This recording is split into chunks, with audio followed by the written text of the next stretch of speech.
Hello and welcome, folks. Nice to see you. I'm James, Opcos Games, and I'm here to share a game with you today. This big boy. This is Arydia, which is a campaign game. So something a little different for me. We are going to start playing campaign games on Tuesdays. So we're going to start with this one. It's new. I got to get it out of the box. I'm eager to try it out, and I was going to set it up last night. Went to read the rules, and the rules say, hey, just kind of play through and go through the motions with our quick start guide. So I figured I would start with unboxing and figuring it out as we go. Allison, trombone, welcome in. Nice to see you. Gonna do a work lurk. Thanks for that. Appreciate you. So, you know what I'm gonna do? I'm gonna turn the music down a little bit. I bet you it's getting a little bit of feedback. Let's do that. Throw on some epic adventure music for Sarah. Not that she's watching, but hopefully. Oh my gosh, I accidentally right-clicked and I can't edit this unless I use my keyboard, which I don't have over here. All right, it's good enough though. That'll work, whatever. All right, so let's dig into it, I guess. I waited until I saw a slouch in your shoulders. Posture check, man, immediately. Look, I'll just throw those shoulders back. No, we'll try our best. No promises. I am gonna have to move around a bit to get this thing out. So let's take a look. So this is Arydia. It's a campaign game, like kind of an exploration-y type game. It's from Far Off Games, designed by Cody Miller. The only other game of his that I own might only be, I think it's not his only one, but it's Zaya, which is like a kind of space exploration sandbox style game that came out like, oh gosh, comfortably 10 years ago now at this point. So let's see what we get. Now I am a little bit nervous here. We'll see. Oh, okay, I thought for a second that wasn't working. This did show up with a big chunky dent in it. Like my whole finger fits in there. So I hope that it's not beat to hell, but you get what you get. It's also heavy. I don't know if you guys can see that. Gross weight, 11.5 kilos. So that's pretty solid. Wait, I thought the posture check was supposed to yell at you. Ooh, you're right. Hey, you know what? I restarted my computer right before stream, and I opened StreamerBot, but I bet you that I failed to open SpeakerBot, which is the software that yells at me. I did. Skill issue. All my fault. All right, let's fix that. So next time you do the posture check, it'll yell at me, trombone. She's a thick one. Yeah, for sure. All right, so, you know, difficult attempt number one. Can we get it out of the box here? Oh Jesus, does this just? I think this just goes straight down. Okay. Let's see. Oh yeah, it's literally just this box in here. There's no, like, often Kickstarters these days show up with like 500 different boxes. This one mentions down here, includes the Epic Hunt and Small Bodies expansions. So those are in the box. And it's just this big boy. It looks like. Oh, for the love of it. All right, we're just gonna smush that further. Pull this out. Okay. Goal number one accomplished. Use your muscles. There you go.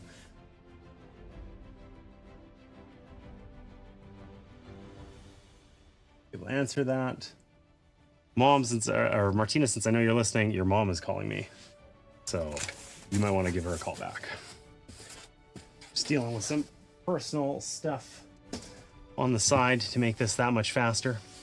Kit Kat, is it Isofarian Guard heavy? Because I'm getting buff every time I get it out. Listen, I haven't seen you in stream in forever, Kit Kat, and I'm so happy that you are back. Isafarian Guard is right down there, and I would say it's probably pretty comparable. It's a similarly sized box. Isafarian Guard's weird because it's got the little like pull, like trays that you pull out, which this does not. But, oh, okay. Let's see what we got here. Oh, Jesus, it is heavy. Okay, what do we got? Arydia is a comprehensive role-playing game. Role-playing adventure in a box. You and up to 3 friends take on the role of exiles trying to return home. Explore a fantasy world alive with characters, secrets, monsters, and magic. So we create a character, explore an open world. There's tactical combat. We level up, get loot. There's crafted locations.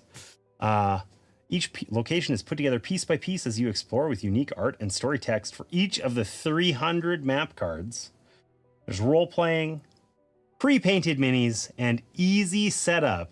Arydia's streamlined save system and storage solutions allow you to set up the game quickly and get right back to where you left off. We're going to put that to the test because I'm going to be playing this every week until I am done the campaign.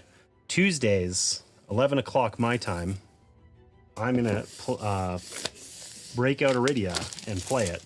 So today we're going to try and just get through character creation, like the quick start guide, and we'll see how long that takes and kind of go from there. Out of shelf space we do in floor piles. Listen, I don't want to talk about it. I don't want to talk about it. Good morning, making breakfast and have you up. Hey, thanks, Buns. Welcome in. Nice to see you. It's been a hot minute since I've streamed during the daytime, so the crew is just a little bit different than usual. And apparently the bot's broken because shoutouts don't work. Oh, maybe? Yes, they do. They just took a little minute there. All right. I'm like rolling this around so I can open it up and see what we get. Oh boy. Okay. We're just gonna add that to the floor pile that we're not gonna talk about. All right, let's start with these. What do we got here? We got our rule book. Arydia is an open world, blah, blah, blah, blah, blah. We read that already, but it says down here in the corner, if this is your first time playing, start with a quick start guide, which will help you learn the rules in a natural way by guiding you through an introduction. So I was gonna read these, just the digital version last night, didn't, and just decided we were gonna just try the quick start guide out. We're gonna play through it today. We'll see how fast it gets someone going. Even me. We'll see if even I can handle figuring this out. I hope so.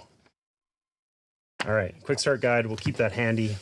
And then, oh, these are, I think, part of the quick start guide. There's combat examples and stuff for these different paths, which I don't know the significance of. I think there's 6. Path of Valor, Path of Inspiration, Path of Light, Path of Wandering, that's probably us, Path of Arcana, Path of Shadow. All right, so we'll have to see. Looks like a skill issue. Could be mod error too. It was not. It was not. You did it right. So many people are getting Arydia now. I admit I have slight regrets not backing it. Yeah, I mean, I was excited about this game. I was super excited about this. Honestly, my copy of Arydia showed up quite a while ago. I don't know if that was just a weird Canada thing or whatever, but I'm happy to finally get it out on the table.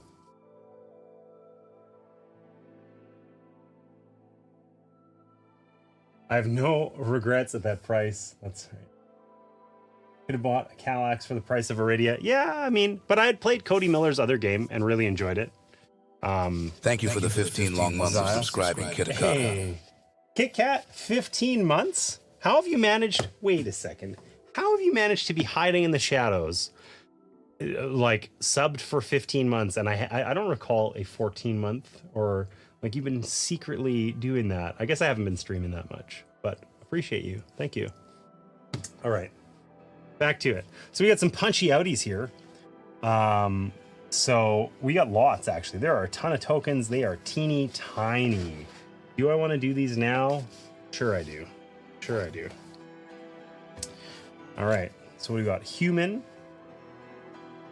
I think we get to choose, like, we literally build the miniature that we use for our character, I believe. I don't know if there's any significance, like if these actually go together. I don't think so, but we're just going to keep them paired up for now. Dependable, Lightfoot, resourceful, hardy, dwarves are hardy. Who'da thunk it? Lunari, Lightheart, okay. Not Lightfoot, Lightheart. There's some feedback. Really?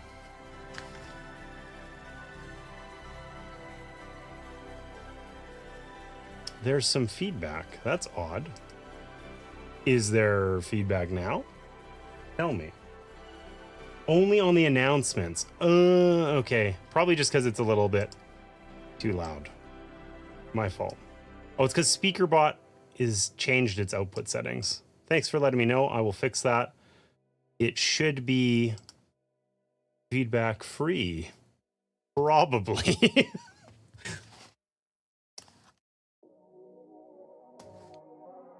I've been lurking in a lot of places. Yeah, I've seen you lurking, actually. So, oh my god, that seems extremely loud, too. All right, Epidemic Sound, you failed me. Okay, we'll just do that. Wow. What do we got? Oh, we can be like a little cat! Look at this! Feelish? Hellish? I don't know. Like a feline? Feelish, I think. Nice. Time Roller made me order SETI last night. It's his fault and his fault alone. Yeah, I mean, I actually... So, listen, that's one of the other things with Arydia here. Arydia is like, I don't know, a couple years ago, I was getting a lot of Kickstarters. Like, a lot. And it was starting to become problematic. Now, lots of them are arriving now, you know, but these are games that I backed like, you know, 2-3 years ago. I think it's extremely common that, especially like lots of Kickstarters that I'm interested in are larger projects. Lots of them take, you know, 2-3 years for fulfillment. But I swore off buying any more games this year, right? So I'm not going to purchase any games in 2025.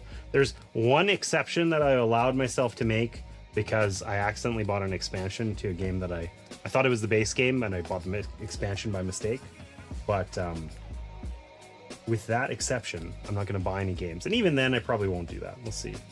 But yeah, I have too many games. The, you know, floor piles felt way too close to home. So I'm definitely gonna try and I'm not gonna buy any games this year. I'm just gonna play the ones I have, and that's one of the things why I want to actually play Arydia. That's why I'm doing this stream starting today, Tuesdays, for campaign games, because I love like dungeon crawl games and campaign games, and I have more than I have time to play them. Like I was talking about this on stream the other night. If a game's saying, oh, it's got 200 hours of like campaign gameplay, that's actually a detriment to me now. 10 years ago, that was a selling feature. And now it's like, I don't have a 200 hours with the same group of people, but I want to start grinding out some of these campaign games. So I'm going to play them solo here on stream and enjoy them with you guys. And I'm excited about it, honestly. I glanced away, glanced back, and saw a giant cat and was confused. Yeah, I set up the little card cam a while back, which is always handy for, you know, terrifying people with gigantic cats and whatever. So. Oh, here we go. I can just set this one aside. The Gruff. I'm assuming these are like titles or something. What do we got? Oh, they are. It literally says title. Oh, man. Maybe I need lots of these. The Clumsy. The Plucky. The Nervous. The Silent, and the Hungry. I feel like a sadly large percentage of those could easily apply to my character. We'll have to see how those goes, how we earn those. Looks like we got some questionable starting gear here too. We got an old knapsack, some moldy shoes, and a moist glove. No thank you. No thank you. I got FOMO. I figured that if I didn't buy it now, it would be sold out everywhere. Oh, SETI. Yeah, probably. Got Isofarian Guard and was going to grind through it, but my housey wanted to play, so now it's going to take a wee bit longer. We also started Dragon Eclipse 2. Wow, okay. Thank you for the 13 long months of subscribing, Cosmic Beat. Wear the moist glove. Wear the moist glove. Okay. We will keep... Ooh, there's also a damp glove. Not only is there a moist glove, there's a damp glove. We will have to keep that in mind. Maybe we have one on either hand. I'm not sure. I'm not sure if this is like starter gear or what. We will have to see. But I will find an opportunity to embrace the moist glove. Thanks for that sub.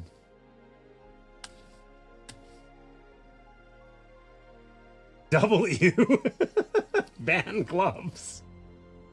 Listen, you weren't here for when we were playing Mycelia and everyone on stream was trying to make up excuses for me to say Harry Trumpet, which was uncomfortable. So that happened. But anyway, I have no idea what these tokens are. I'm just trying to vaguely put them together in ways that seem maybe half-ass appropriate. I don't know. All right, punch board 1 of 3, looking complete. I think that this last thing to punch out in the corner here, I think this is the designer. I think that's Cody Miller. Oh, you can't really see. Only his face gets punched out, and it looks really creepy. I don't know. We'll see if there's a use for that token. I hope not. Harry Trumpet is still my newest insult for James. Awesome. I'm really glad I brought that up. That was smart. Yeah. Clever.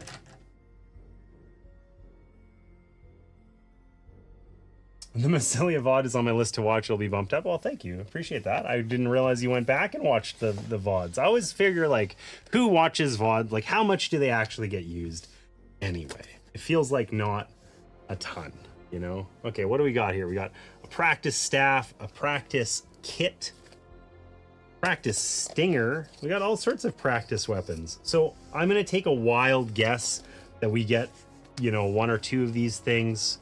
Like a practice loot. We could be a bard, it looks like. We always play bards if possible. I don't know if that's a great solo character, though. That's a challenge. It might be a challenge. But I'm willing to bet we get some of these during character creation here. I have no idea where to put all these things. Practice spear, practice short bow, practice, practice, practice. Stinger, that should be yours. Hey, it's been a long time since we've had some bee puns. Well done. Well done. I'm going to take a wild guess that this is... Oh, this is probably... I thought this was first player, but this is probably what phase we're in or something. Adventure or combat? I don't know. You know what I like most about these practice items? They're not moist and or damp. Like it's just practice pants. It's not damp pants or moist pants. Heaven forbid. A big fan of that.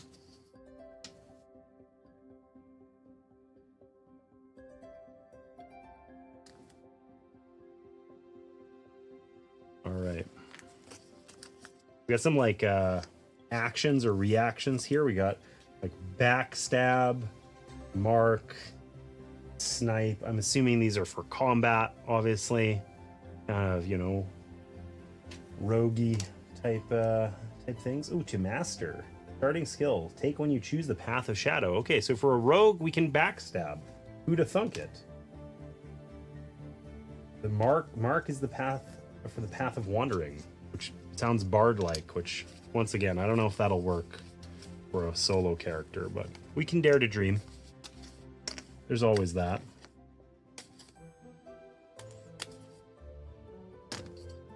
Tell me, practice tines. Is this practice tines or is it a fork? Is that a fork? Or is that a weapon? Looks quite cool, but I'm in the same boat with too many unplayed dungeon crawlers and vowing not to buy more games for quite a while. Yeah, like if this was on Kickstarter today, I wouldn't back it, right? And it's only because I backed it forever ago that that I have it here today, right? It showed up recently.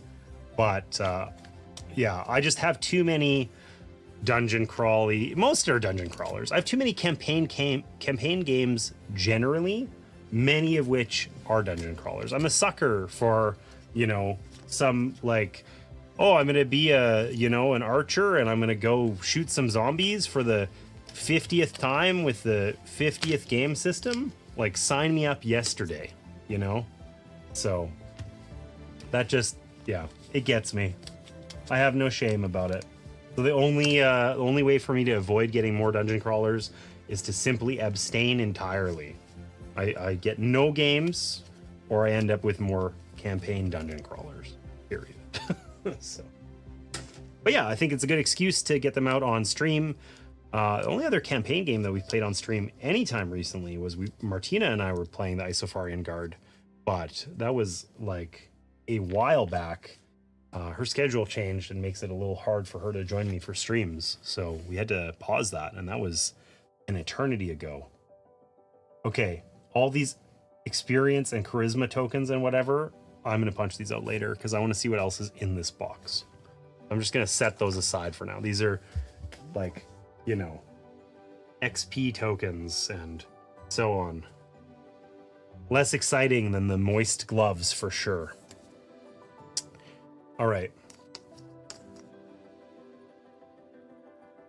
Gutsy Dash, Lightning Bolt, Spin Attack, Shield Charge, Anthem of Vigor. That sounds like a bard right there. Requires a loot. All right.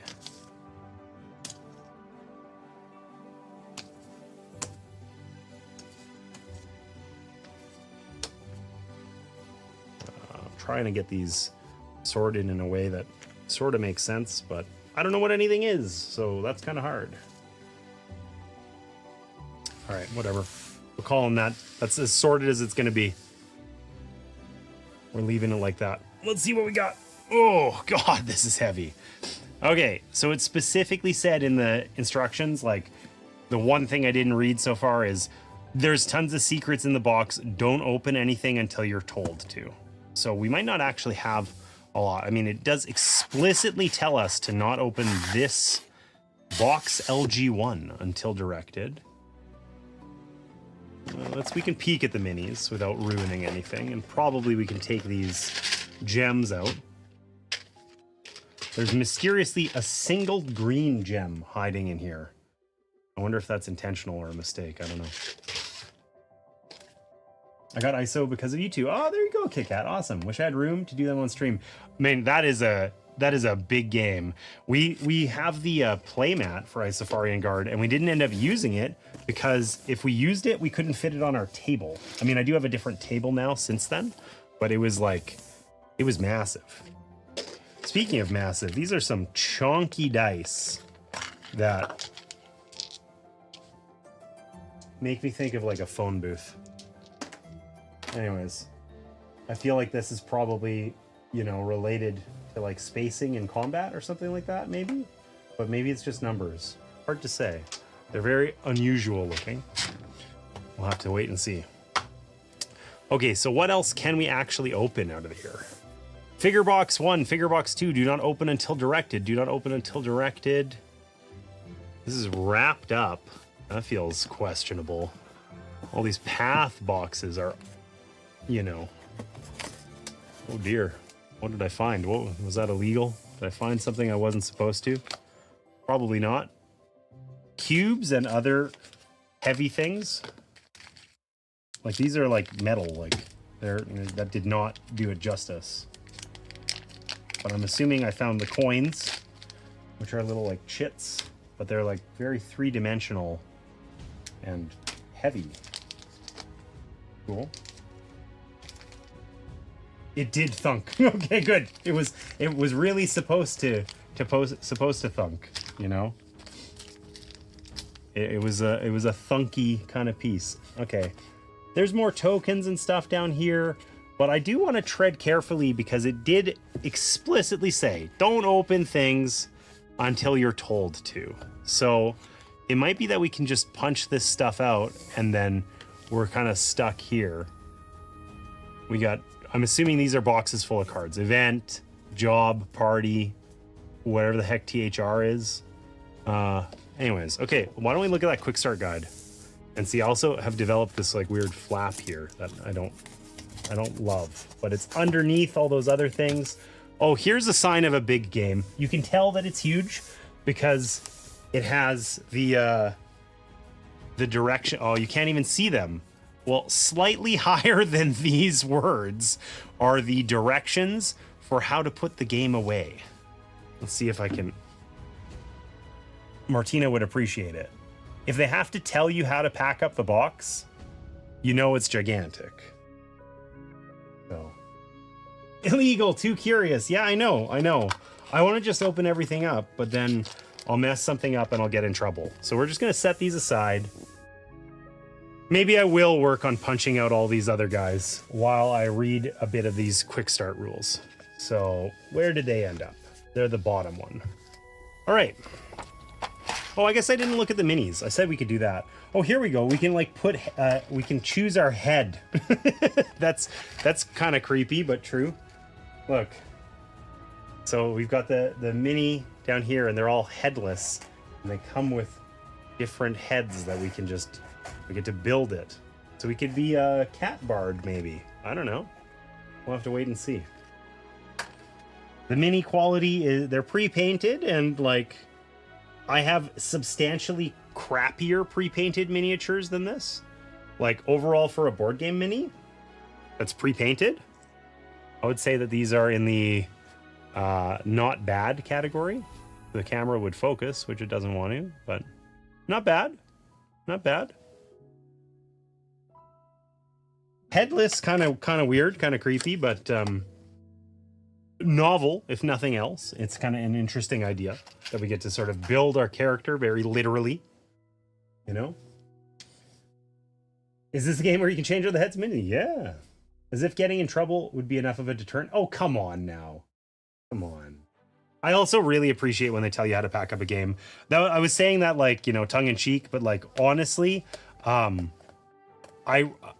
is, you know, when something happens and it just makes you like think less of something, even though that maybe isn't like fair or whatever. I feel like that's a thing for me with boxes, like games where they like don't easily fit in the box, or it's just clear that the box, like there's no care whatsoever into how you're actually going to be able to put this game away and take it out and set it up and whatever.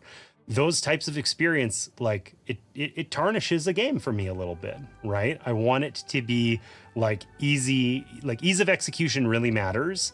And I like when there's like a little bit of attention to detail. An extremely good example of that recently is Dead Cells. I played the Dead Cells board game, and it's a roguelite game. Like, so you're playing and you're expected to die, okay? And when you do, you start over and play through again. And you get incrementally stronger as you play through it. But it's doing this in a board game, and you're never gonna like play through. It's a yet another campaign style game. You're never gonna play through it in a sitting, right?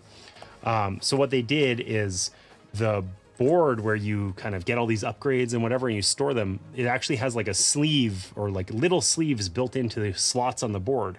So you slide the cards in, and then you leave them in there when you pack the game up. And then when you set it up the next time, like it's ready to go, and it essentially saved the state of the game from the last time.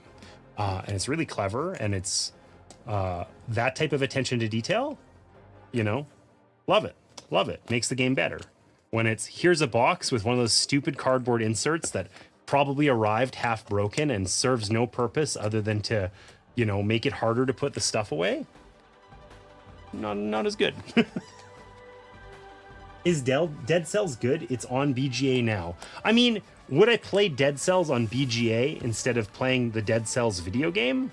Probably not. But I would say, so the thing with Dead Cells is the board game, like the video game is solo, right? The board game is for exactly 3 players.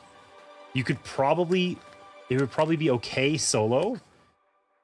It is designed in a way that 4 players would be horrible and 2 would probably be okay. But like Dead Cells with 3 players is one of the best games I've played in recent memory. I had a blast with it.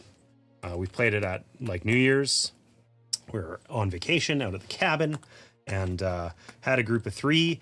And like, we didn't start our Dead Cells campaign until quite close to the end of vacation. And I regret that because I would have loved to play it more.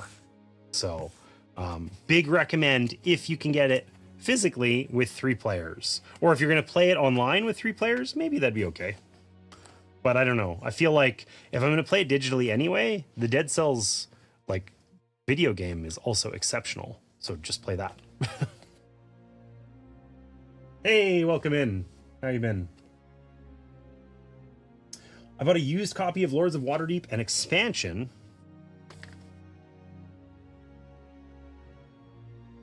With a significant discount because all the components had accidentally dumped out into an IKEA bag. Ugh, that sucks. That sucks. Man, it's funny. I played Lords of Waterdeep recently because I've been playing lots of games with my daughter, kind of more classic games in the top 100 and other games that are just like popular and excellent and whatever. And I hadn't played Lords of Waterdeep in, I don't know, 5 years. And holy crap, is my copy ever beat up, because the box is that weird, like the cover kind of slides halfway down and whatever. And like, it is, we put in some time on Lords of Waterdeep back in the day. I feel like there's other worker placements I'd rather play now. But still an excellent game. And I was just like surprised at how beat to crap my copy was. Like we have the expansion too, and the boxes are dished and, you know, worn at the edges, and it's just sort of a disaster. But message me on Discord or BGA if you want in, and we can schedule it. You want me to snooze ads? No, whatever. I've been good. How you been? I've been okay. Getting back to streaming. Feels good. Feels right. Been a long time since I've been doing it regularly. When this ad runs, I'll tell you, or once it's over, I'll tell you a little bit more about my upcoming streaming schedule, kind of the plan, as it were. And one of these days, we'll get these all punched out. But it might be a hot minute here. There's a lot of tokens.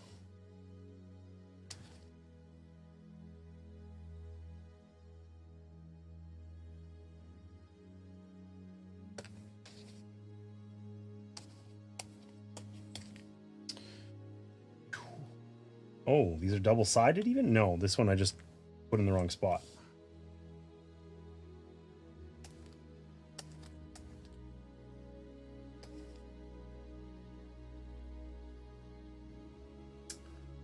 I won't know when the ads are over. I'll know when the ads are over. But you won't because you're subbed, which I appreciate very much. Thanks again. 15 months, I can't believe it. It's like I was recently, I was watching a Jamie Daggers stream, which I hadn't in a long time. And it was like, you know, I'd been subbed for 2 years.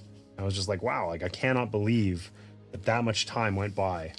Doesn't, like, if I had to guess, I would have guessed a number a lot lower than that, you know? I should have got Martina to help me out on stream to just do these. I don't know. I find punching things out and organizing them deeply monotonous, and I think it like secretly is enjoyable to Martina for reasons I don't understand. You laugh, but it's true, isn't it? Hello, Mr. Pinkman. Hello. Welcome in. Pink is my favorite color.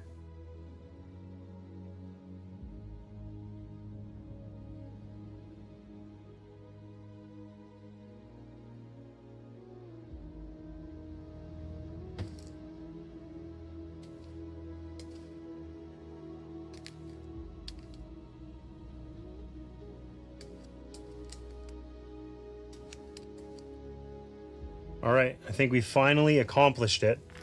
We've punched everything out. I was gonna read this while punching that out, and that just did not happen.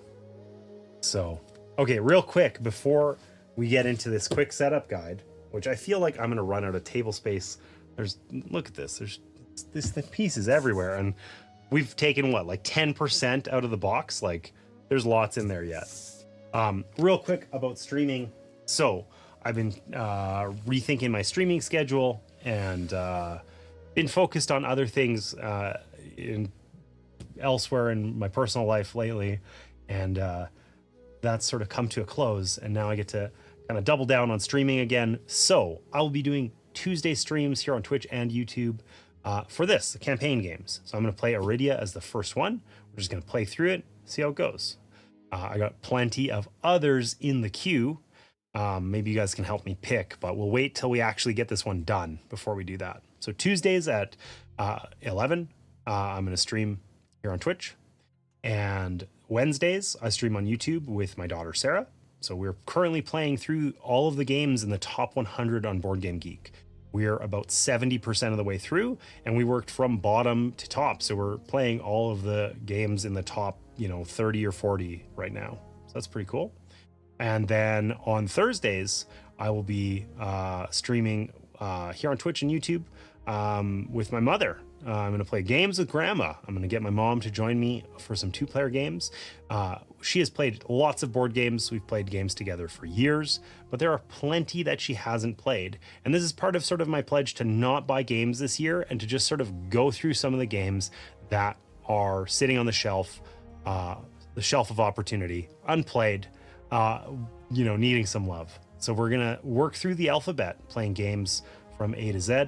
We're going to play some classics. Like we're going to start with Azul because somehow she's never played it. And we're going to just move through a bunch of other things just to try new stuff. And then I'll be here on Sundays per usual for Solo Sundays. So I'm going to be streaming 4 days a week. And I am really excited about it, honestly.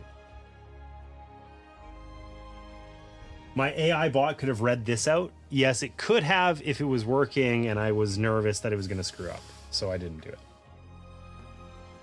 Also enjoy being given a bunch of knots to untangle and untie as a calming act.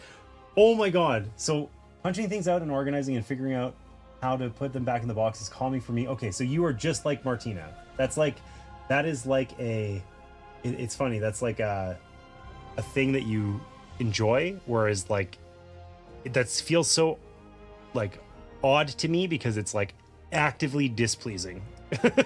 Like it's weird, People like different things. TC, you got a new dog? Tell me about your dog. What kind of dog do you have? I'm not a dog owner. We have lots of cats. But I want to have a dog, but I have 3 kids, and I recognize that honestly, we're pretty close to a petting zoo right now. We have lots of cats. We have 2 bunnies and a leopard gecko. And don't tell my youngest, but I think she's getting a hamster for her birthday. So we are pretty close to the threshold for just inviting, like charging money for kids to come, experience our house and the animals we have. And I feel like I want to have a dog. I think dog like companionship is extremely rewarding, but I don't have time for that. So a cockapoo.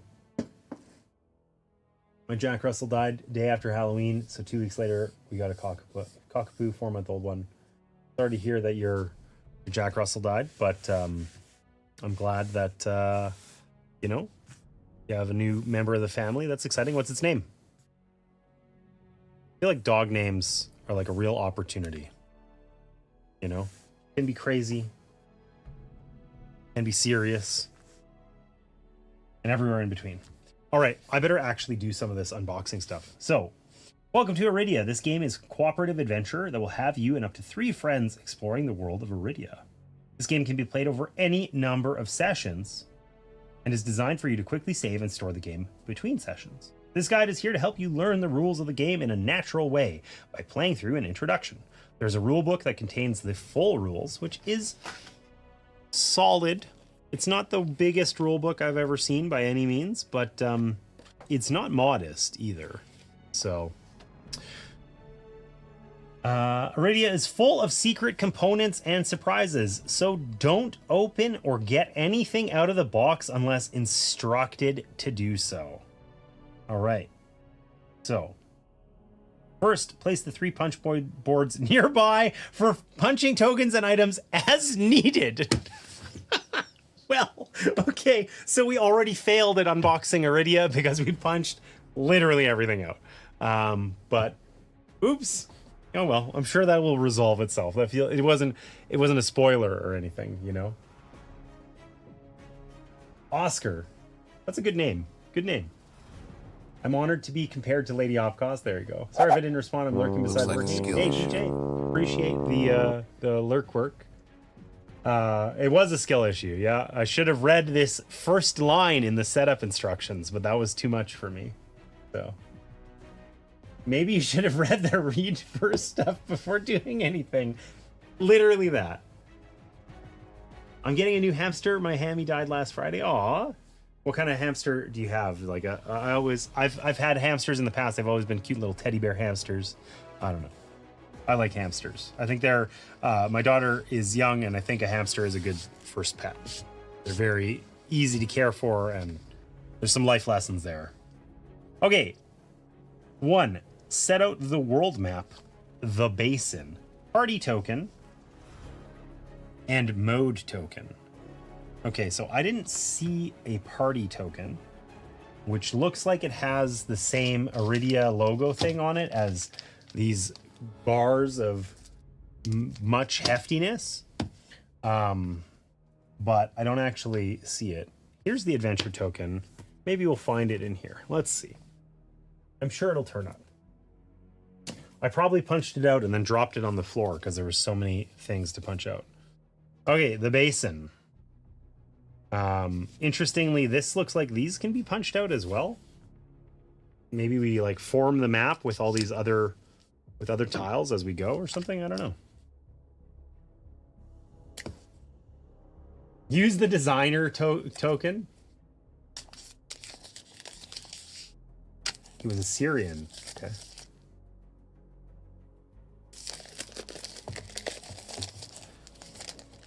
I hope no one clips it for you, Trombone. I hope no one does. All right. Can we actually get this off of here? It's quite oddly sturdy. I feel very like I'm about to be judged for this. Not like, why is this so hard? Why didn't I just, you know, use this sharp thing to cut it some more and do it easily? I don't know. All right, onto the floor pile. That shall go. So we've got the basin, and oh, it's just like, I thought this was 2 boards, but I don't think it is. I think this is just the basin. It's extremely thick, like, and these are like look like they could be punched out maybe, but this top layer is sort of offset. So I thought this was just stuck together or something, but I think it's intentionally so. I feel like I could push that down, but I'm not going to. I'm not going to ruin anything here. Okay, so we got the basin, we got the adventure token. The other thing, we don't know where it is, so we're going to use the designer's head. Thank you for the suggestion, Kit Kat, as our party token. I presume the party token shows where our party is, and we put it on the map and move around. It looks like it's a hex like these other things, but I don't see anything that looks like that, honestly. I mean, it could just be hidden in here. I could have missed it on those many punchy outies, or it could be lurking. Ooh, dare I look? Okay, we're gonna do this. We're gonna try not to break it. We're breaking everything. Everything is getting broken. All right, we dropped all of the boxes so that we could get this out to see if it was there. Ooh. Oh, maybe I'm not. Okay, we're just gonna put that aside, and I'm gonna take a second. My heater is coming on, and it is going to be hilariously loud. I'll be right back.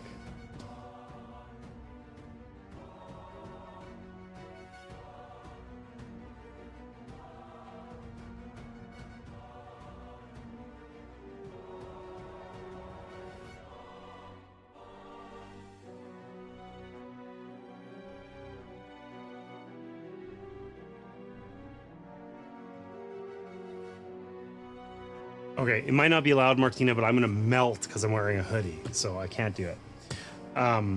Okay, so there is something There's something in here that sounds mini-like. Okay, well, I don't regret opening that. It's just some rings. Presumably for our characters or whatever. To the floor that goes. And I think I discovered the other thing. In here? One of these? No, none of those look at all like it. Token for okay, those are things we're not supposed to see, I'm sure. At least not yet. Okay, the party token doesn't exist. We'll find it later. Where could it be? No one knows. Okay, set out the XP and event tokens. Okay, so XP are these. Looking it's like a a disaster. Well, we'll use the dude's face. It'll be fine. We got the XP tokens over here.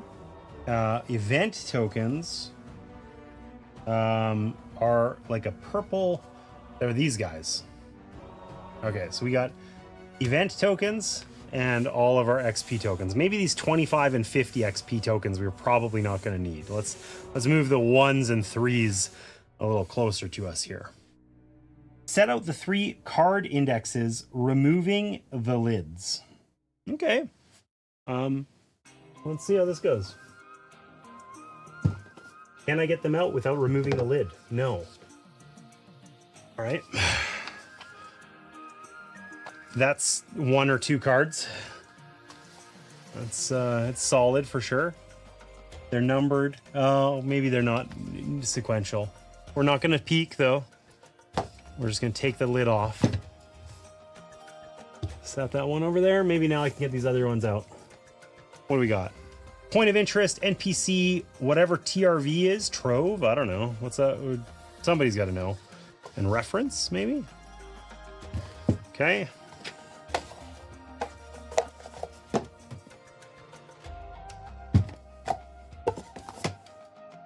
And what's this one? Foe, key, and day. All right.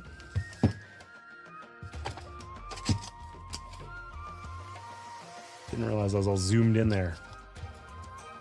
Come on. There we go. I believe. I no longer believe in anything. Okay, this is really in here. There we go. All right, we got our cards out. Travel, perhaps. Stop being curious. I'll try. Okay. Set out the 4 area map boxes. Big, small, medium, long? Oh, okay. That's weird.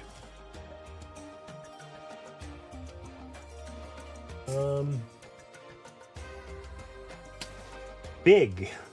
Okay, found big.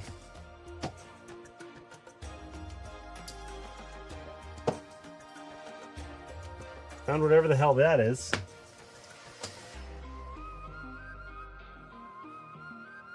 Medium. Small. Long. Other cards I want to open. Oh, these are the expansions. I'm not looking. I'm not peeking. I didn't do it. I don't believe you. Leave me alone, Martina. Okay. Oh my god, this is totally a Martina job. We're going to do it anyway. We're going to slog through. I actually do need this. These aren't cards. These other things I found. These are card dividers. And we have to set these up. Oh, is it in the... Oh, I just blinded. It is in the... Chrissy, thank you for that. In the silver metal money bag. Is that because you saw it on stream or because you've played Arydia before? Now we no longer have to use the creepy designer's face because we found... I mean, his face isn't creepy. It's just a little weird. It's on a token, but we found this thing. So...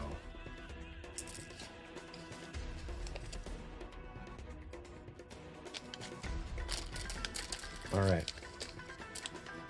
Card dividers. Only have to do this the first time you set up the game, of course.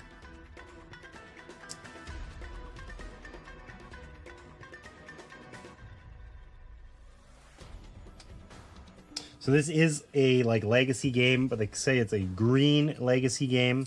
So I think that there's cards that we're going to end up removing. Like it specifically mentions in here that some of the card dividers are for banished cards, which are presumably ones that we've removed from the game, but we haven't physically destroyed them. Unlike other legacy games, like we recently played Kingdom Legacy, where you like literally, you know, tear cards up and stuff. We won't be doing any of that here. All right.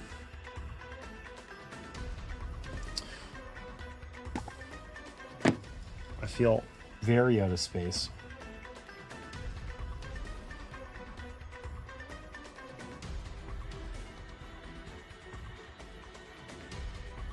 Okay, we're going to start with this box. No, we're going to start with the box that has the dividers on top.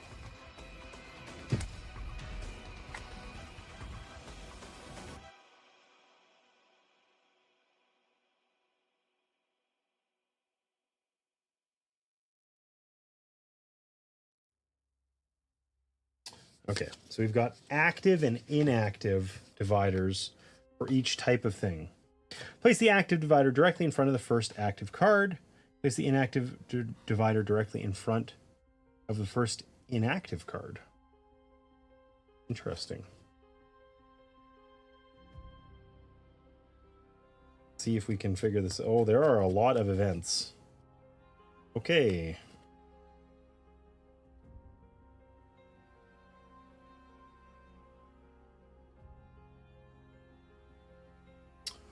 Look and make sure I'm getting this right.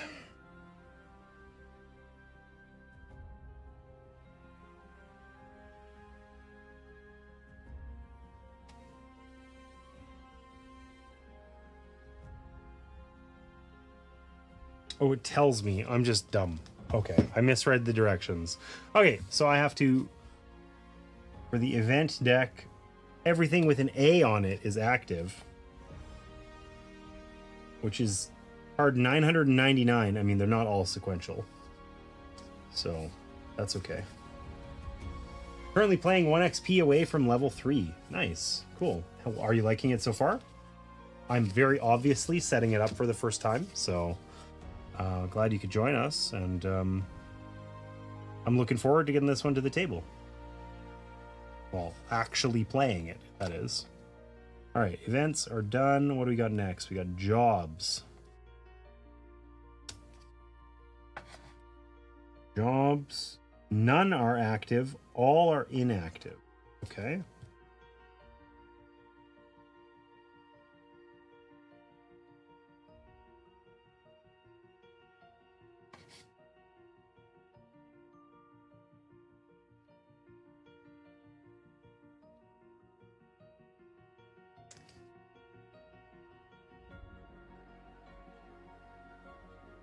Guess I did that wrong.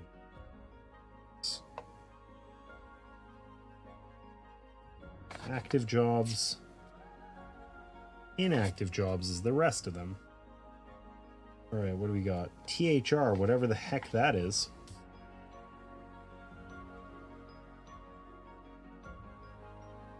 One to 12 is active. I'm sure this is very exciting to watch on stream. Me muddle my way through here. There are a lot of cards in this box, in case that wasn't extremely obvious.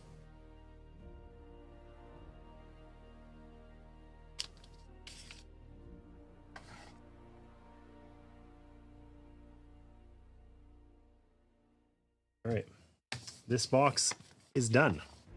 Oh, I have to put a banished at the back. This box is done.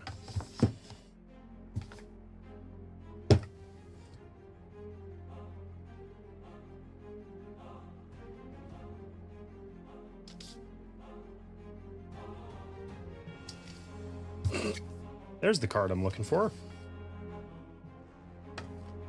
All cards with ID A are points of interest cards. Harder to do because this box is very full.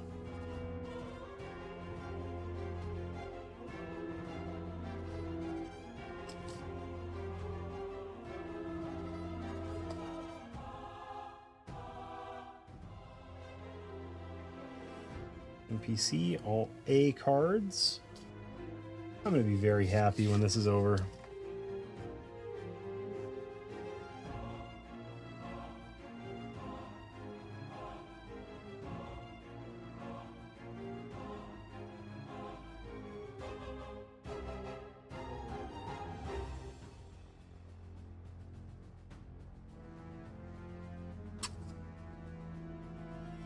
Okay, what else have we got in this box? Travel cards? That makes a ton of sense, but I couldn't think of that when I was initially talking it out. Travel is IDs 1 to 12. Active.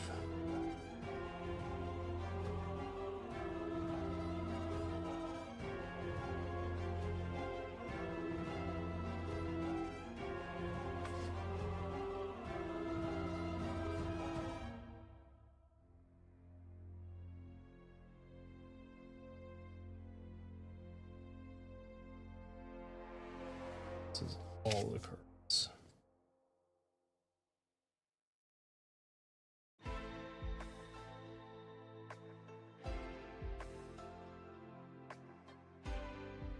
All right. Box 2 complete. Living the dream here.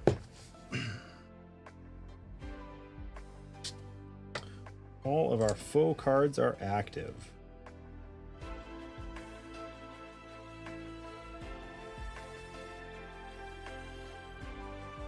Well, there's literally not even an inactive divider for them. So that'll do it. E cards.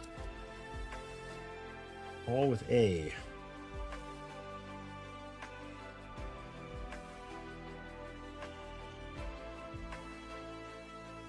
It's basically all of them. Okay.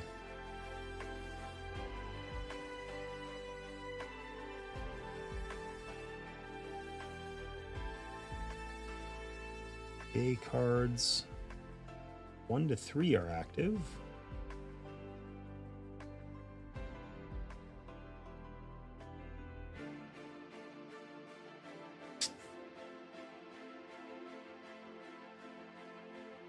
And we need this one. I have the party one, which is from the first box that I didn't put in there. I presume that that's just at the back. There weren't actually anything noted as party cards. So. All right, we did the dividers. Thank God. Never again. Pretty happy about that. Get the 8 map dividers. Never again, he says. That took long. Test. Okay, I see you. Welcome in. I love it so far. It's a bit fiddly, but exploring is so fun, uncovering all the secrets. A couple of suggestions: run at least 2 characters. It is a bit rough. Crew, solo, and take good notes. All right, Chrissy, thank you for the suggestions. Especially if it's rough solo. I don't know a ton about this, honestly. I backed this and was eager whenever it came to Kickstarter, and then kind of forgot about it mostly until it arrived. But I do see a loot, and I'm assuming I can be a bard, and I feel morally like I have to play a bard class whenever possible, but doing so solo sounds horrifically bad, especially if it's difficult solo anyway, irrespective of that. So maybe we will run 2 characters. We'll see how we make it through our quick start here. Okay, get the 8 map dividers, which I don't know where those are. Anything in here that looks maybe they're in with the maps? Oh yeah, I see inactive and active. They're in the boxes. Okay. So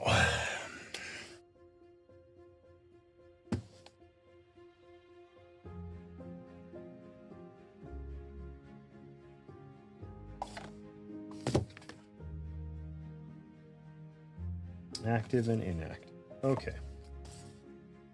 So I'm gonna take the drink off of these guys.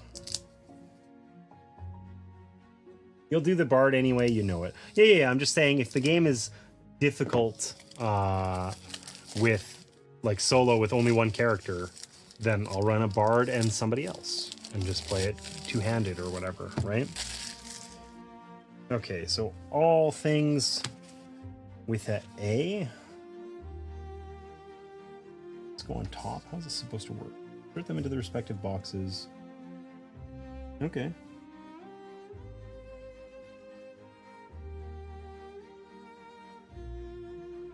So we run everything with an A is active. Till we get down here to B, where it is inactive. Oh, I see. This is like a little cover where we can see like the card number, but you know, we can't actually see the details of it. All right, 3 more boxes to go, and then we're there. Then we get to actually live the dream and not just do tedious setup things. I did see the top card. It was the practice field. I think that's the least surprising thing ever. If we have to go like kill rats or something, nobody will be upset.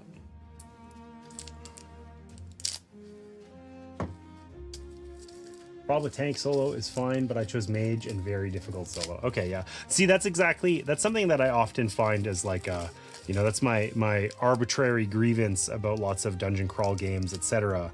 is that, you know, generally it's like, oh, you want to do anything solo and not just immediately die? Well, you better play, you know, some class with a sword and board, because otherwise you're dead. And that is my like arbitrary gripe of the day. Is it sensible? Maybe. You probably have to be like super OP as a mage to not just, you know, die immediately or whatever. But nonetheless, I want to play a mage, damn it. I usually play mage classes or, you know, things like that, and rarely something tanky, you know? So, been there. All right. Small is done. Long is up next. I want to peek at all of these and find out all of their secrets. I'm trying to be really good and not that practice field, and that's the only thing.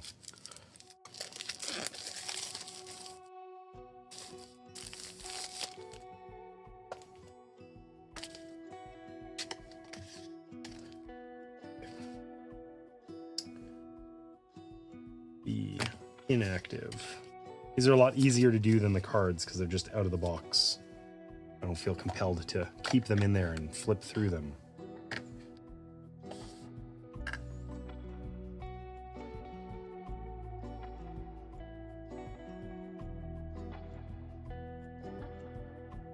Am I competent enough to get it into the box, though? That is the question.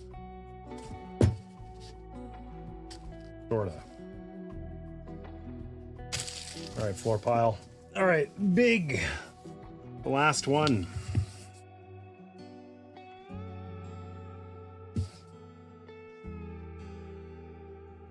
Last one does not want to come out of the box. Okay.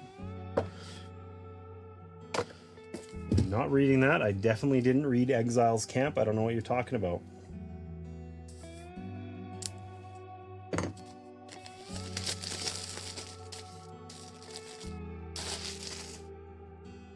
All right.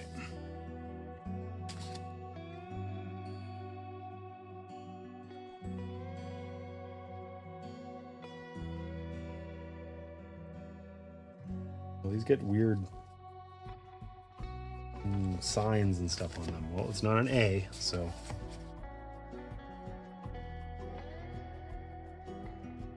Okay. We actually completed it. We did it. We did all the punchy outies that we weren't supposed to do because I didn't read the literal first sentence of setup. Instead, just, you know, started right in on the shiny things. But now, as soon as I get these to actually fit in this box, which they really don't want to,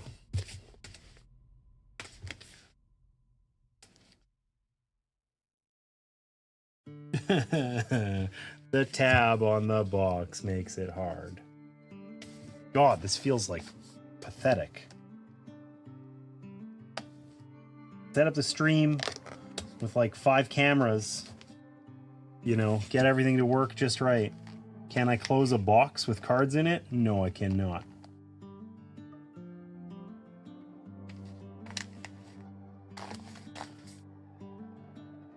I cheated, and I would do it again.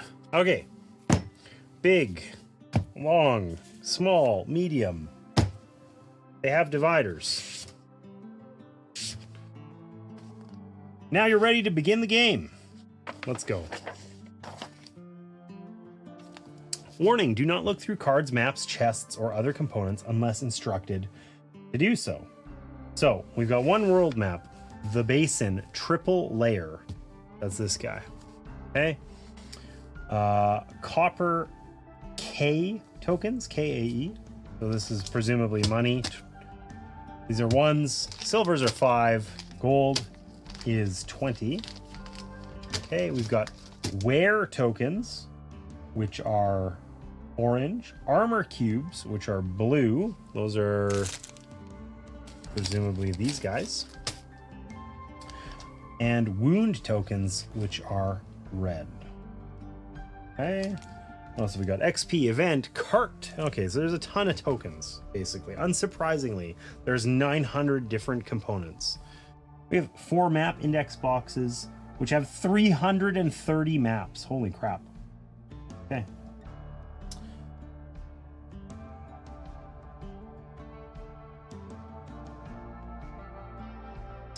So each index is filled with pre-sorted cards. Do not change the order of the cards or look through them unless instructed.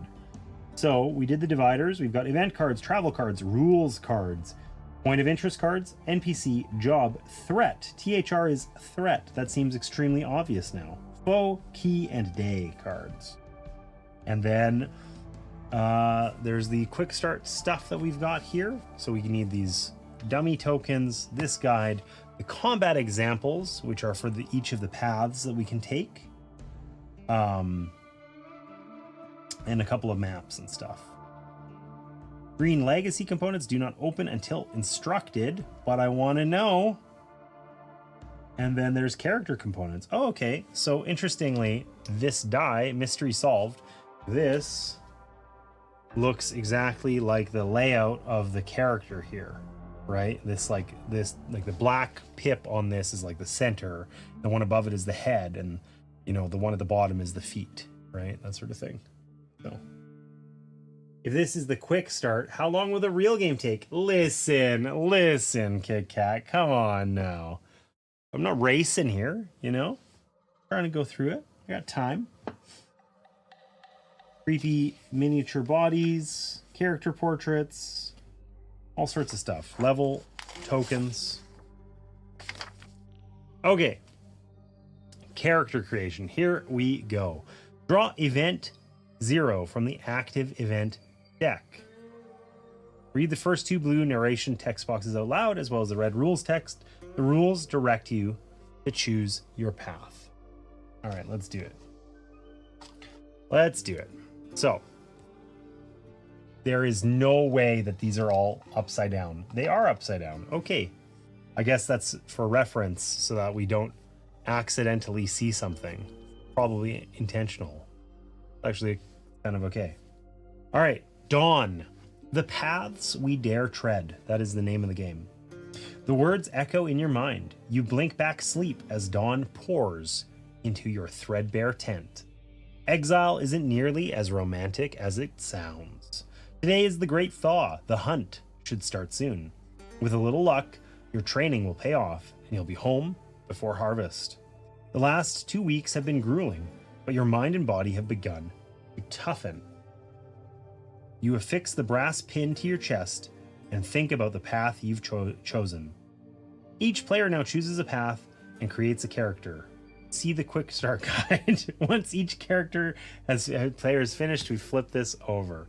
Okay, so collect each path card from its tuck box, read each description, and choose a path, taking the matching slipcase and tuck box. Okay, so these are the little tuck boxes we've got. We've got the Path of Shadow. We got the Path of Arcana. We've got the Path of Light. We don't need the overhead cam or the slider cam right now. We've got the Path of Wandering, Path of Inspiration, and the Path of Valor. So Valor sounds tanky to me. Inspiration. This is the bardiest damn bard that ever barded. Look at that. They got loots for days. All right. Take a look here.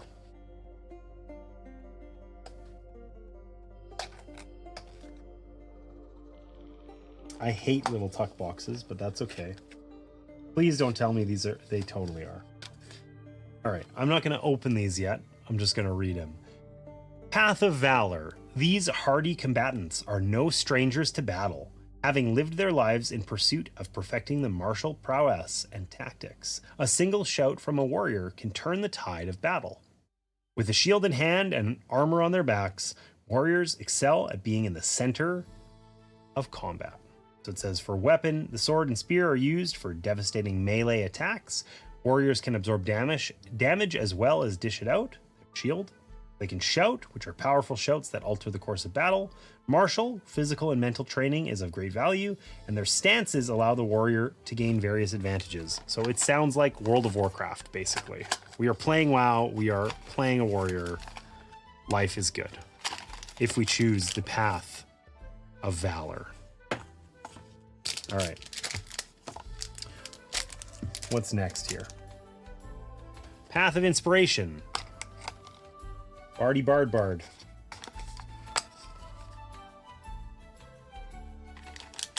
I want purple. Don't care what it is. I just want it for purple. Really?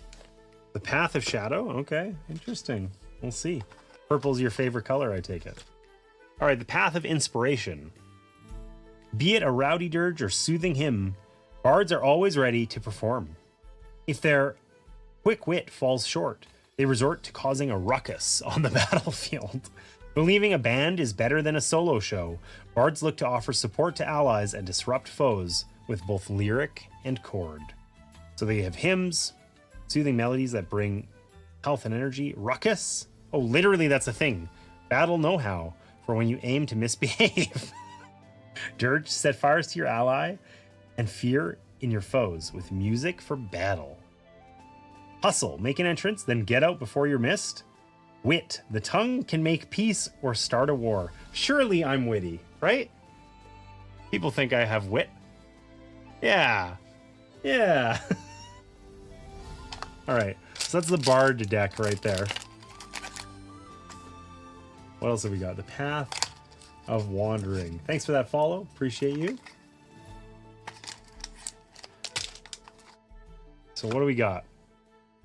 Rangers of the Wilds stride with knife in hand, letting no terrain slow them. With an arrow knocked in their bow, these hunters are unrivaled at long-distance combat. Survivalists at heart, Rangers have learned from bird and beast how to live in harmony with nature. So a bow, a keen eye, and a steady hand give Rangers incredible feats of accuracy. Hunting, as the wolf hunts its prey, the agile Ranger stalks their quarry. Survival, at home in the wilds, a ranger learns the ways of the land. Knife, a predator has need of teeth, sharp and lethal. Stride, the animals that tread this land have much to teach those willing to listen. That sounds cool. I kind of like that. I'm kind of digging the Path of Wandering, honestly. Of the ones we've read so far, though misbehaving in battle sounds kind of amusing. Cause a ruckus is kind of, I don't mind that one bit. Sure. You're very witty, except she's got, okay, not that witty. Just someone with wit. Come on now. All right, the Path of Light. So these are like clerics, paladins, presumably. When darkness looks to gain a foothold, clerics are there with staff in hand to illuminate the world.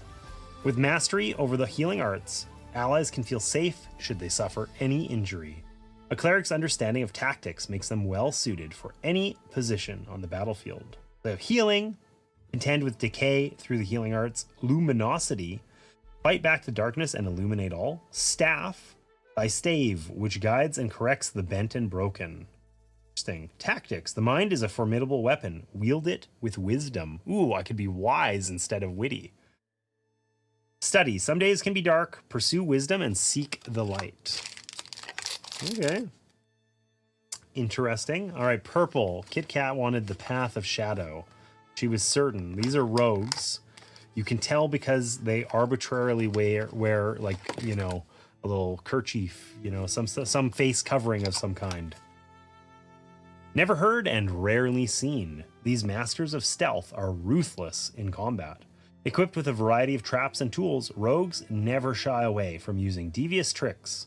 While hidden, rogues look for openings to strike fatal blows, then slink back. Shadows. They have stealth. Silence is the language of shadow. Speak it well, and you will thrive. Blades, cold steel, sharp and flashing in the darkness. Tricks, no mystical force, just simple tricks and nonsense. Vials, you care not for honor, but seek the quickest path to victory. Tools, implements that elevate us beyond the measure of mortal beasts. It's cool. Honestly, I'm getting like such a WoW vibe, even just from the like particular terms that are used. This is making me think so much of, you know, World of Warcraft.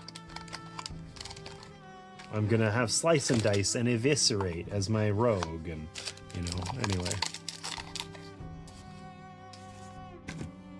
What's got the Path of Arcana? So this is like our mages, I guess.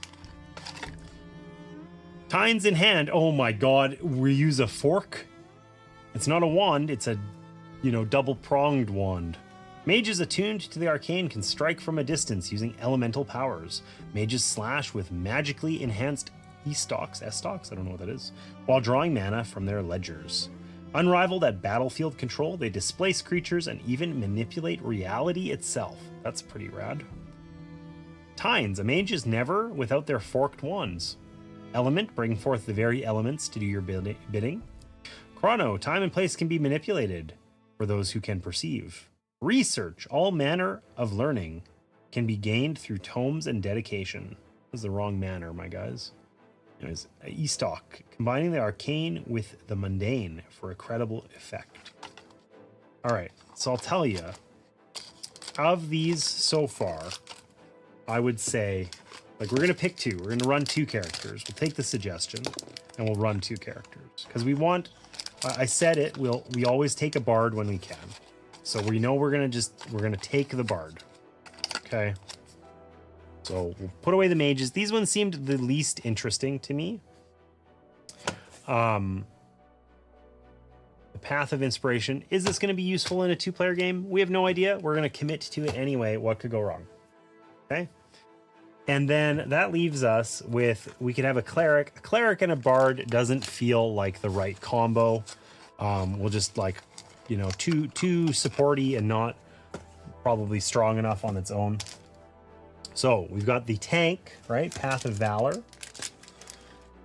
We've got the Path of Wandering, which is like sort of your, you know, hunter kind of class, right?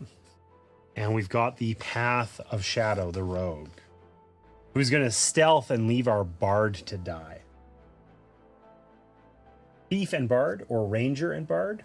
Yeah, so we could be, I think either one of these would work. I don't want to play something tanky. That's not my jam. So this is exactly, if we were playing this and Martina were joining us, this would be her choice 100% of the time. I often tend to play like mage characters and stuff like that, but that's mostly just because bards aren't around. So bard and one of these. Do we want to have a rogue and a bard to sing tales of our glorious you know, escapades, or do we want to, you know, embrace nature and also explore that with song? I don't know. Let's, you know what, let's go with the rogue. Let's go with, we got a thief and a bard. That feels like a good narrative tale, right? We're gonna steal stuff, we're gonna boast about it. We care more about getting things done than doing the right thing. You know, this is a little too honorable for this playthrough. Maybe next time. All right. Roll each die and see who's highest. Not this time. Mage is cool, but very squishy. And you agree this scratches my WoW itch? Yeah, I played a lot of WoW back in the day, and this is like definitely even just the like just reading those cards about the kind of character classes. It just like, yeah, a lot of the terms there are like literal abilities in World of Warcraft. And obviously that's not like unique or anything, but it's just like, it seems perhaps beyond coincidence, you know? It definitely gives me that vibe, like loud and clear. Okay, so follow the path setup rules on the back of the chosen path's slipcase and then return here. Okay, so I didn't actually open those up. We're gonna leave the other 4 closed. We'll set up our rogue and our bard here. We got some funky music to go with this.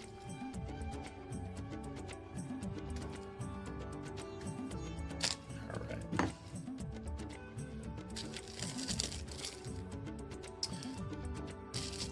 More for the floor. Oh, maybe this isn't quite as funky as I thought. I don't know. Now it's just like a, you know, spring glade. I don't know. All right, we're going to start with our Path of Shadow here.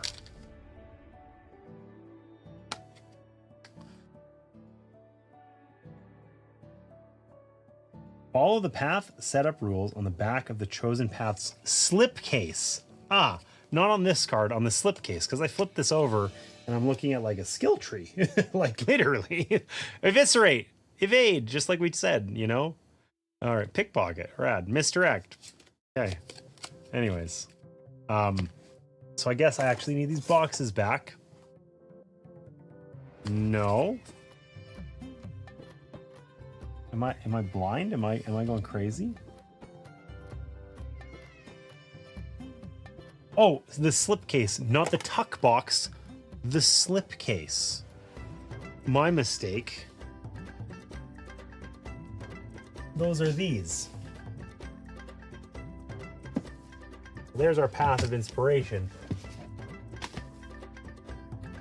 I'm noticing as we go through this that this game has a lot to it. Like the table is just absolutely dominated with stuff here. And there's lots more. Like I can see here that there's more tuck boxes for each individual class or whatever. You know, there's the multiple sealed boxes that are quite large in there that we haven't looked at yet. All right, Path of Shadow, path setup. Place the 3 boards from this slipcase in front of you. All right. Done. Well, I'm not done, but we're gonna have to actually make space. Punching everything out was a mistake, to be clear. Big boxes, yeah.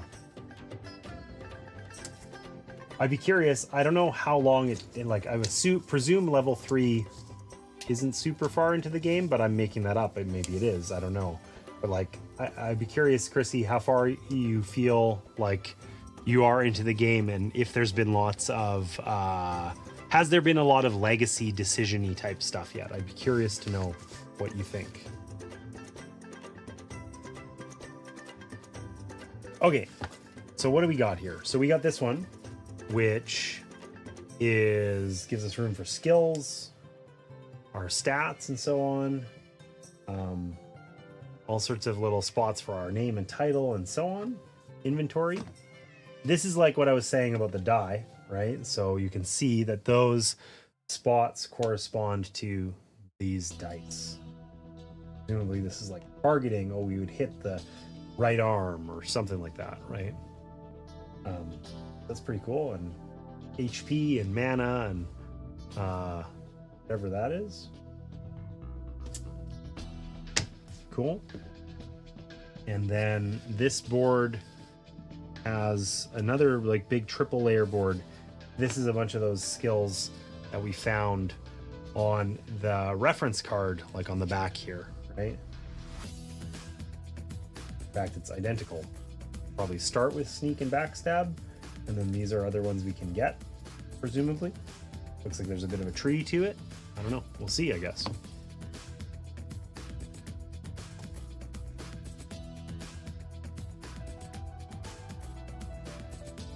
Okay. So we are going to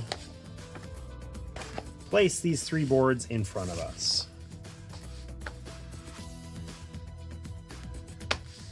Take the starting skills Sneak and Backstab. I think those are on these things, yeah.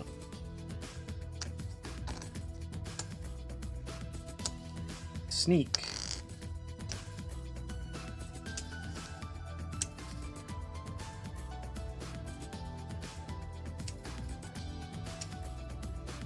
Backstab. All right.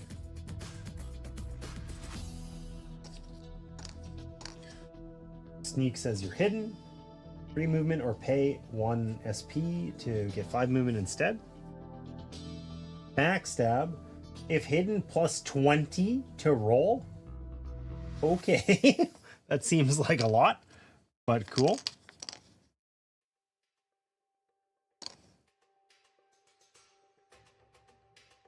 All right, we get to start with a practice dagger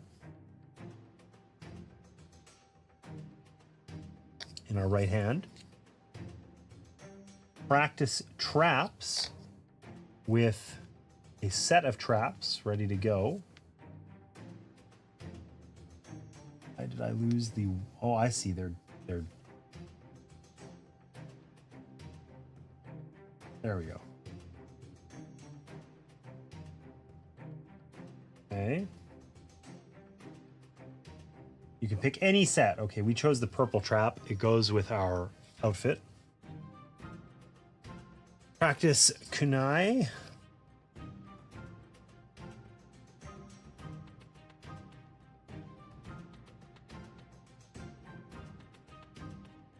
I need to practice loot for later, I'm sure. Miss it in here? Or is there another pile of these? I regret punching all of these out. Oh, it's on a small one.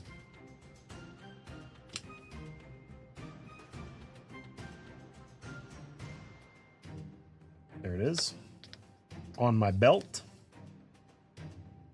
Practice shirt and practice pants. I feel like if you have to practice putting on your shirt, some problems there. Oh, I see. There's purple ones. I got the wrong ones. I could have just looked for the icon, and that would have been probably a lot faster. All right. Probably 7 to 8 hours of gameplay, and I've only scratched the surface of hidden content. It's quite unbelievable how much is really going on in some of the world map hexes. Okay, cool. I'm excited. Awesome. All right, place your path rank, Scamp.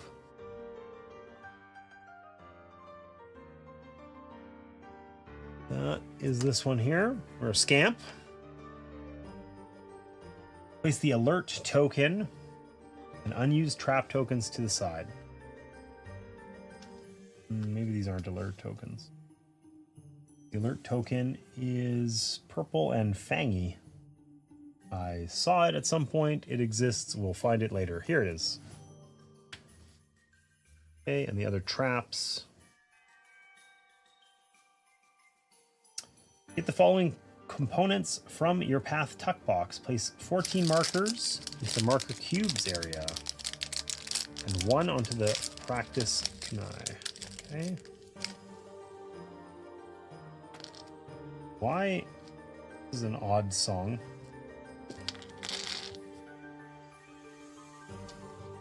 Whatever. We'll run with it. Doesn't seem quite right for stealth. Okay, place your D20 on the D20 space. Nice. Place your 2 normal action tokens and 1 minor action token in the ready action area. So that's these guys. We have a minor action and 2 normal actions. Okay. Take your path rules deck, which contains the rules for all of your path skills and items, and get out dagger, kunai, trap, sneak, and backstab cards. So the top 5. Path setup is complete. Return to step 4 of character creation in the quick start guide. Okay, so basically it's find all of our stuff. So something I'm noticing is that this is quite wide. So if we're gonna do 2 of these, we're gonna have to run them a little side by sidey maybe somehow, or perhaps we don't need this out actively all the time because it's like a skill tree. It tells us how to master things and whatever. So maybe we don't need that all the time. We will see. Okay.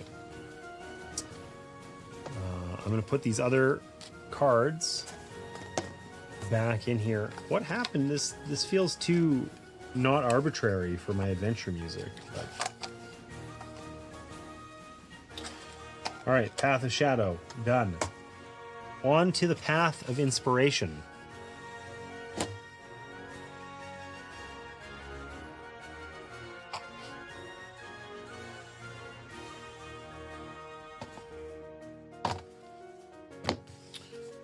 Looks like same vibe, you know? Similar setup.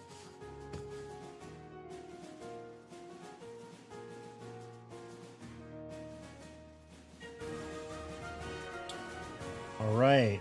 We start with Gutsy Dash and Anthem of Vigor.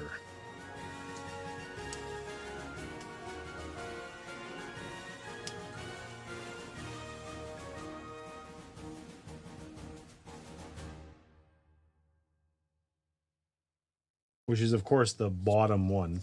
So, whatever.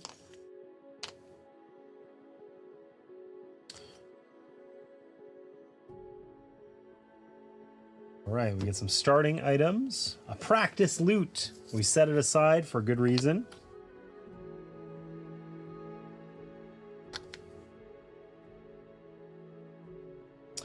Practice Tanto.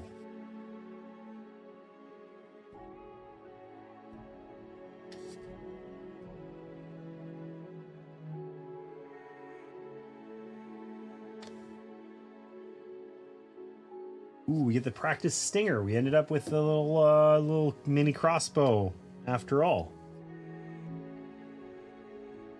Nice. Base your path rank noodler. Okay. Rad. Love that for us. And then we get this stuff. So one of these goes on our loot. The rest go in our little spot there. Presumably the actions are going to end up in the same way as before. D20 on the D20 space. Look at this, I'm basically a pro. I kind of have a vague idea of what I'm doing now. Emphasis on vague. You only need the skills board when you level. You could stack it under one of the other boards to save room. That is great to know. I figured as much, so. Okay, so same thing. We need our deck out of the tuck box, which is hiding in plain sight. There it is. And we need the rules for our loot: Tonto, Stinger, Gutsy Dash, and Anthem of Vigor. We're going to put the rest back in our tuck box.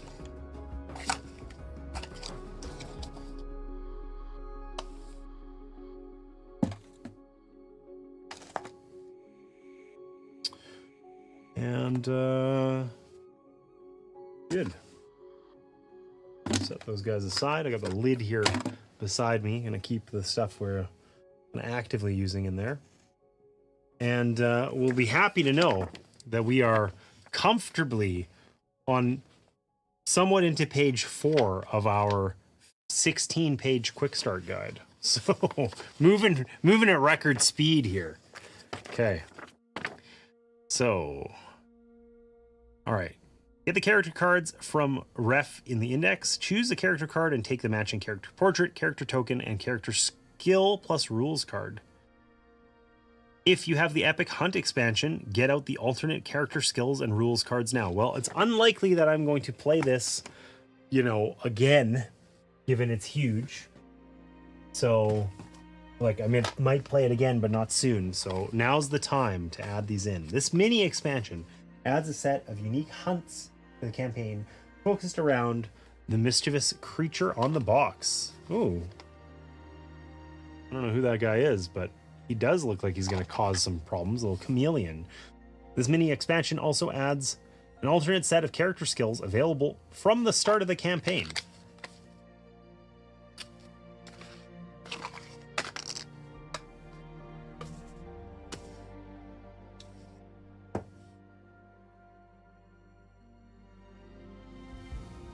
Weathered, likable, rambunctious, level-headed, brewmaster, chef, forager, determined, ephemeral. Interesting. Okay, we got this mystery thing, which I presume I don't open.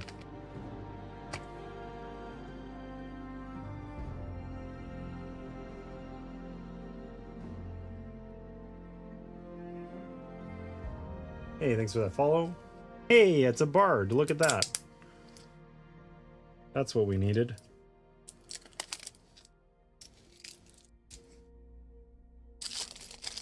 Welcome in.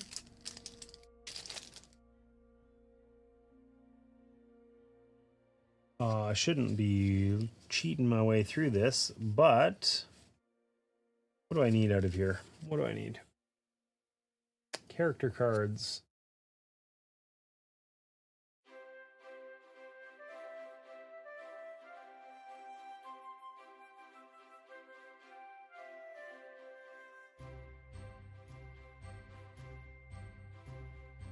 Non-obvious to me what cards I'm looking for in here. Maybe I should get out the other ones first and then have an idea. And what the hell is this? Is the music now playing row, row, row your boat? It totally is. Okay, I gotta fix the music. That's weird. I don't know what happened. Our playlist got very, I don't know, like, it's not very adventurous. I'll tell you that much. Oh, there's like some huge album of all of these. Wild. Okay. We'll do that. That feels better.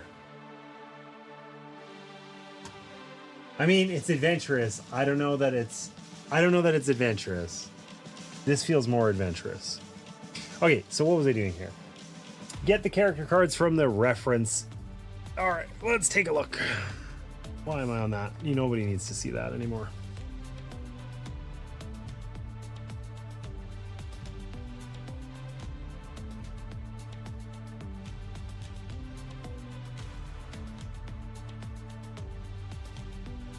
Okay.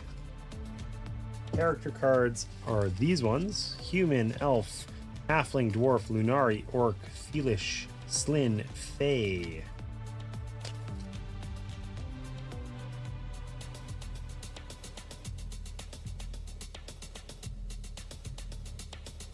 And it looks like these are matchy-matchy. So yeah, humans are resourceful, elves are lightfoot, and so on. Okay, so what was in here like that? Said there was more in our... Am I crazy? Didn't it say... If you have the Epic Hunt expansion, get out the alternate character skills and rules cards now. Ah, I see. It's these cards. Got it.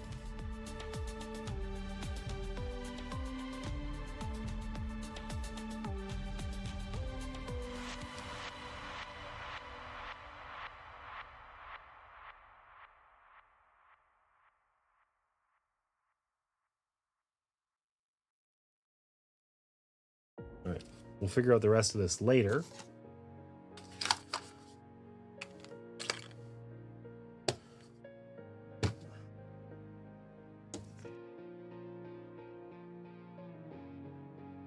So,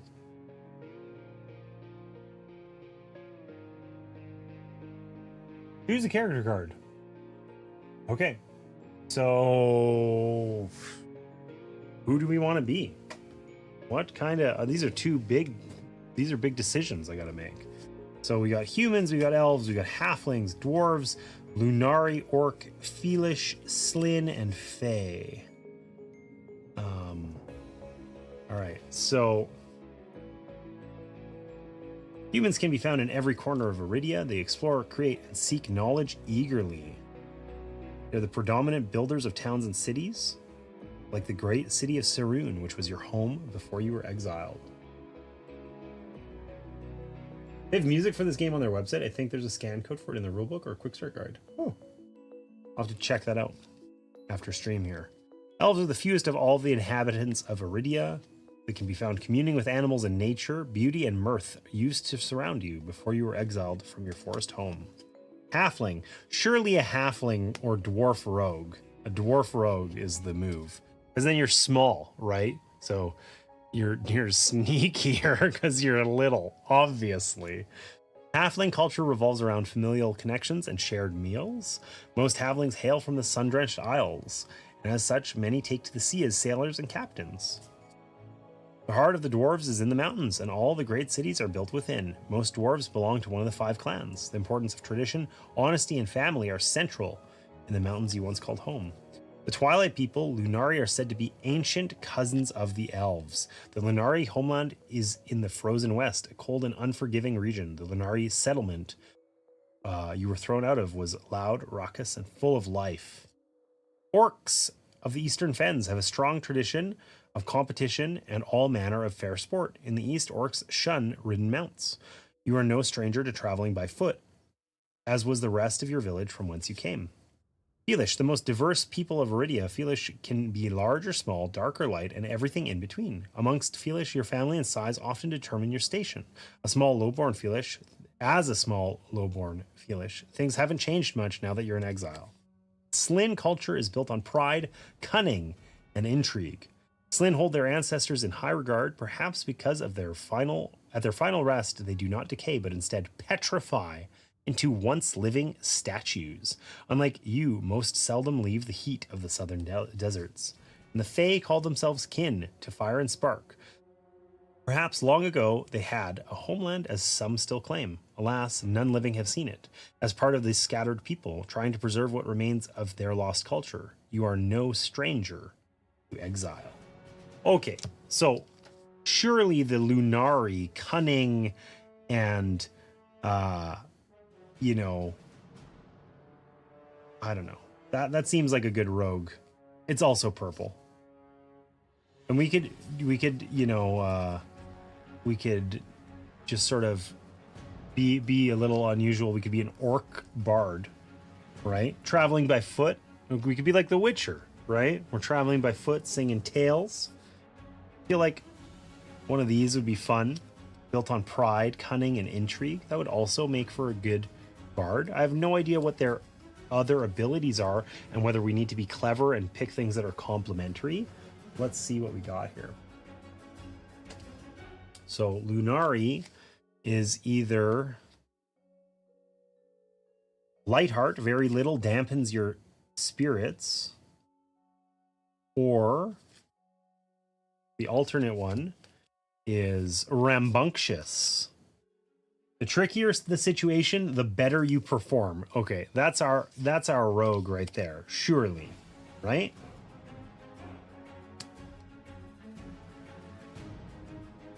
We could be intentional about these, but that's less fun.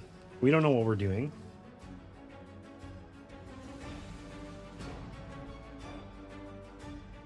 All right, what's Orc and Slin? Enduring or Stone Skin? I mean, that seems probably useful if we're being abandoned by our rogue all the time. What was the other one? Enduring. That also seems okay. What have we got as alternates? We can be level-headed or weathered. Neither rain nor wind nor dark of night will keep you from your path. Surely a weathered old bard Okay, what is happening to this music? This is not allowed. Okay, I clearly didn't skip far enough ahead in the playlist here. Oh my god, how many are there? This one. Okay, okay. There we go.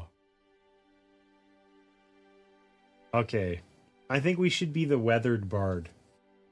I don't know if I don't know what these do. I don't know if these are good, but I think we're going to be a weathered bard and a rambunctious, the weathered Slin bard, and the rambunctious Lunari rogue.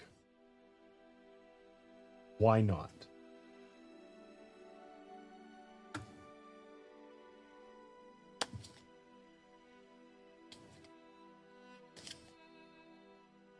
Okay. Oh, I accidentally combined these. Don't want to do that.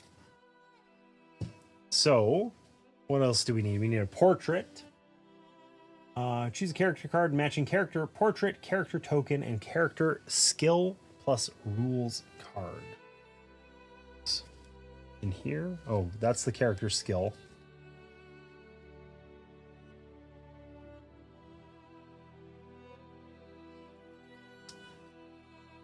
There is a reference card that we probably need. Okay. I'm getting so lost.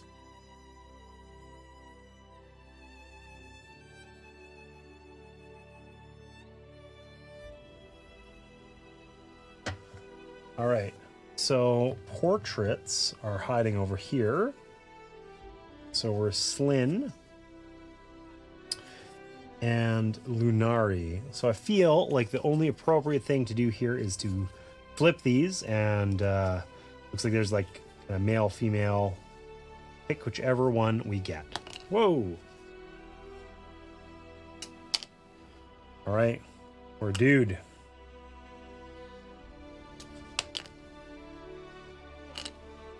Two dudes stabbing things and singing songs. That sounds really bad. All right. Slin, weathered, Lunari, rambunctious. Got all of our skills cards. Oh my god, there's so much stuff here. We'll set this up in a way that makes sense in a second once we get a little bit further. Okay. Oh, I need to get the card for my character skill. I need weathered and rambunctious. Done. These should be able to go back in here now. I think we're done with this epic hunt box for the time being. It's a bit overwhelming at first, but you'll settle in. So it's a sausage fest. Listen. Get the max stat tokens and stat cubes, referencing the back of your character card. Place each max token into your equipment mat so the character's maximum value is revealed. Then set the stat cubes on the maximum values. Okay, so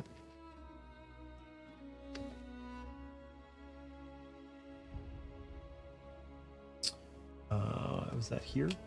No, that was not. That was on this. Okay. Ah.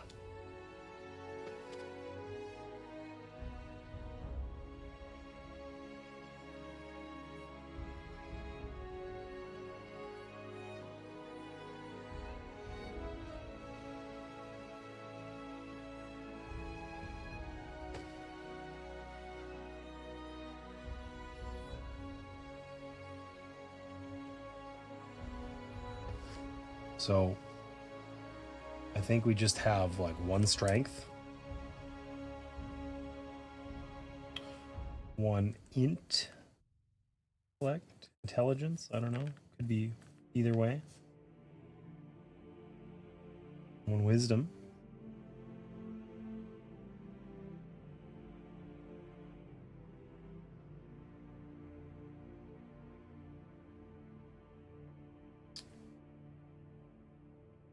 Of each of these. Max HP is 5. Kind of cool how that goes in there. Our max SP is 1. Yikes.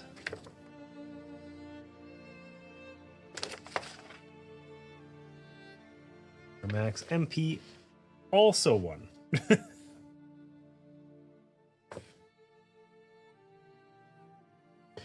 Then we need cubes for those. Oh, we have actual cubes? Probably. That does not look promising. I guess these ones.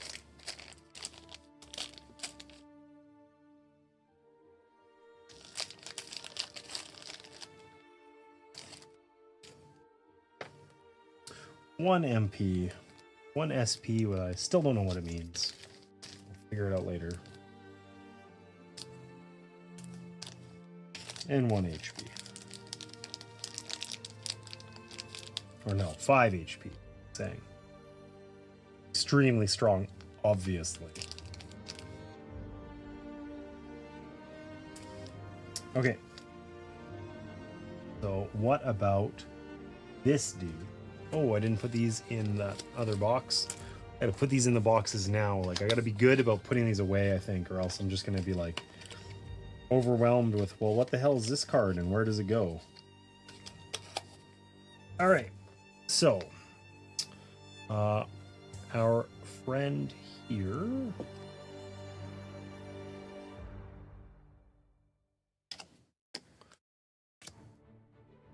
I hide him. There you are, Mr. Lunari. So, what do we start with? 3 HP, 3 MP, 1 SP.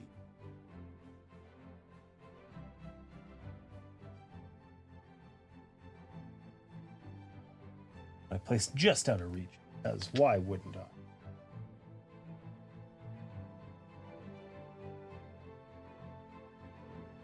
HP sounds extremely killable. SP. All right.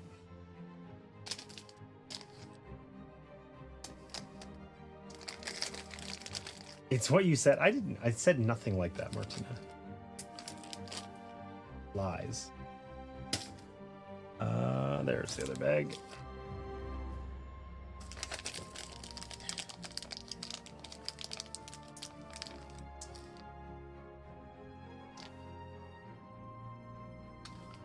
All right, and then we start with 1 dexterity.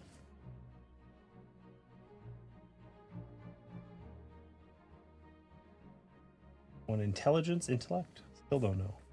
Could be either. Intelligence. 1 charisma. I feel like I've got about 1 charisma right now, maybe less than 1. Oh, up here. All right. Boom. Choose a name and starting title and place them into the name and title slots of your character. Okay. Oh, we were supposed to also get a thing that said that we were matched like our kind of race here. Slyn and Lunari. Okay. So, names. We've got on these like golden ones, and then we've got the... Okay. So let's do the bard first. Let's do the bard first. So, we've got the hungry, the plucky, the silent, the gruff. I feel like a gruff bard would be rather unfortunate. Same with nervous or the clumsy. I think we could be a clumsy bard or a hungry bard. Either of those would work just fine. What do we think? I feel like we could be Drudar, the clumsy bard. That feels right, but I haven't really looked through these very well. Oh, there are quite a few names. I don't know what if these names match the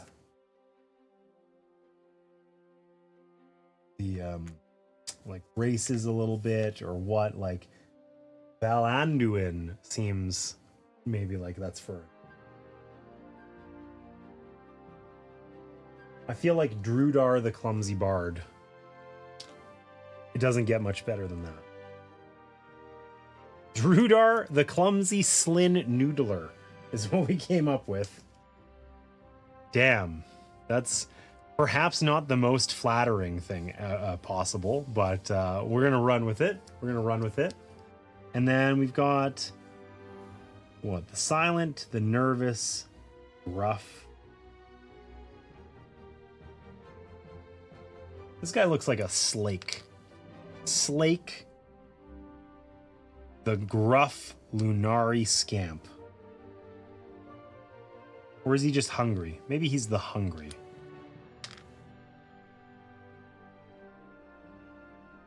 I'm happy with this. Drudar, the clumsy Slin Noodler. Slake, the hungry Lunari scamp. We're there. We got it. Nailed it. All right.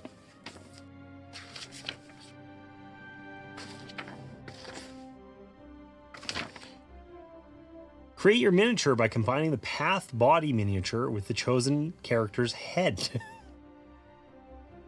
If you have the small bodies expansion, you may use an alternate small body for your character instead.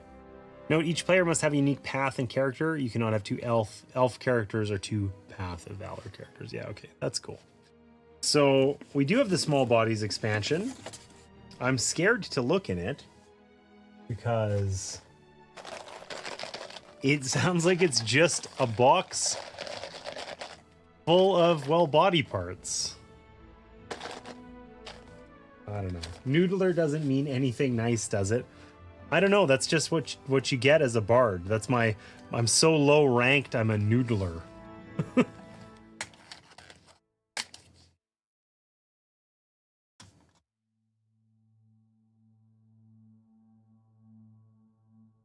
No, I mean outside of the game. You know, I don't know. Now that you mention it, I'm hungry too. All right, let's see what we got in here. Oh, it is like it's literally body parts.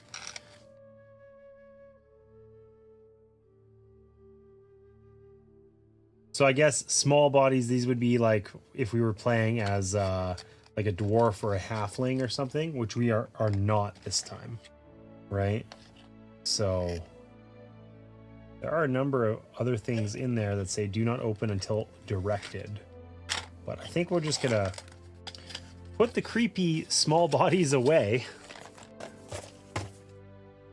and get the creepy normal size bodies. All right, so we've got our rogue with, I guess, and this is the smug face that we need. And then where's our bard? Here's our bard. And I would suppose that this is us.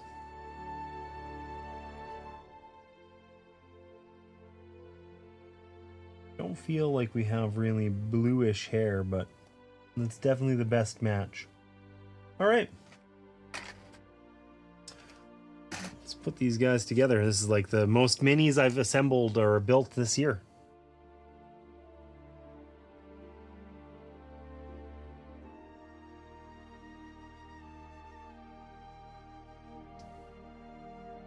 Boom.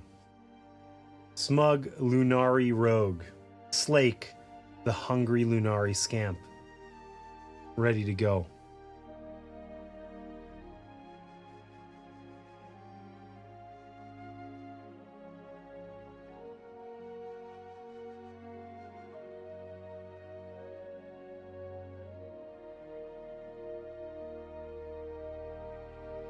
Boom. Drudar, the clumsy Slin Noodler. All right. We did it. We're living the dream here. We have minis. They have heads. I feel like that was probably slightly unnecessary, but that's okay. They suggest we can use a path base ring for better visibility, like to indicate our class. You know? What are the pink ones for? That seems odd. Also, there's a hair in here, which is not mine because it's a sealed bag that I have never opened. That's okay. Bonus. Do these snap on? If they snap on, we'll do it.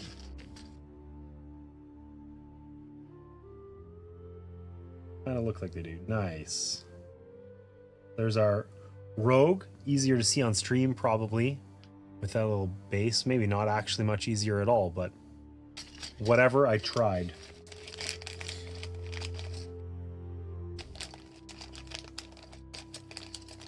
Yeah, what's this?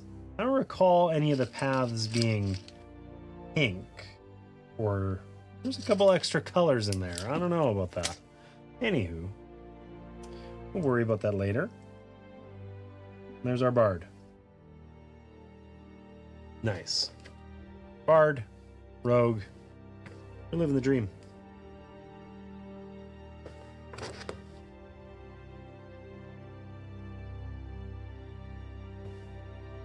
After choosing your path, EVT 000 directs you to flip the card. I'm going to get rid of these for now. Way off over here. Oh, these are the mana things. I used the wrong one. Why are they in a separate bag? Nobody knows. Is it going to matter that these are a slightly different blue than the other one? Certainly not, but I'm going to replace them anyway because it's going to make me feel better about myself.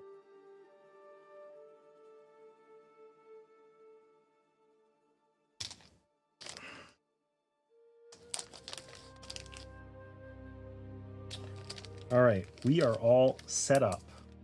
We have characters that exist. We have a reference card. We have abilities that we don't know what they do, but we will figure that out eventually.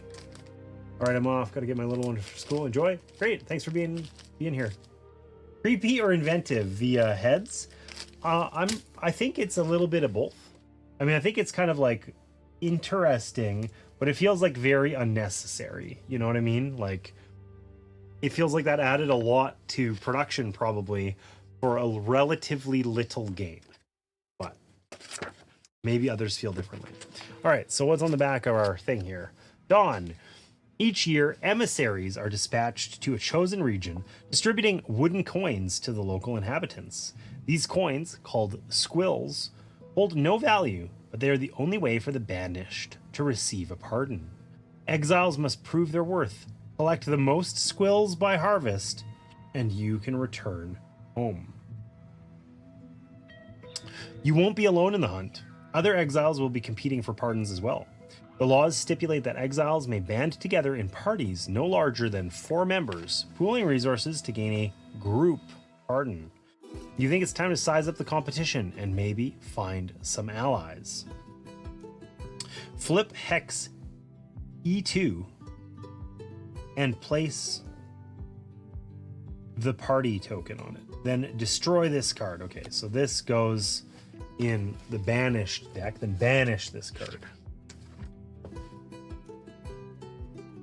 So flip Hex E2. That feels literally impossible.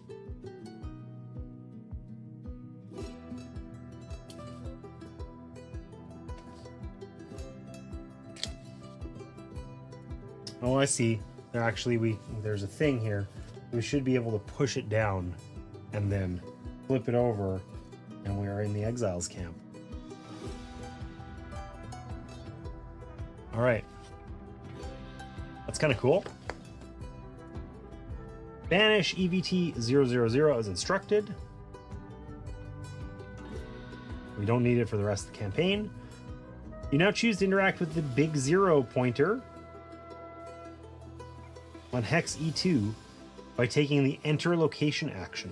Look through the big area maps and find one labeled Big 0. It should be the first one, unsurprisingly, and place it in the play space.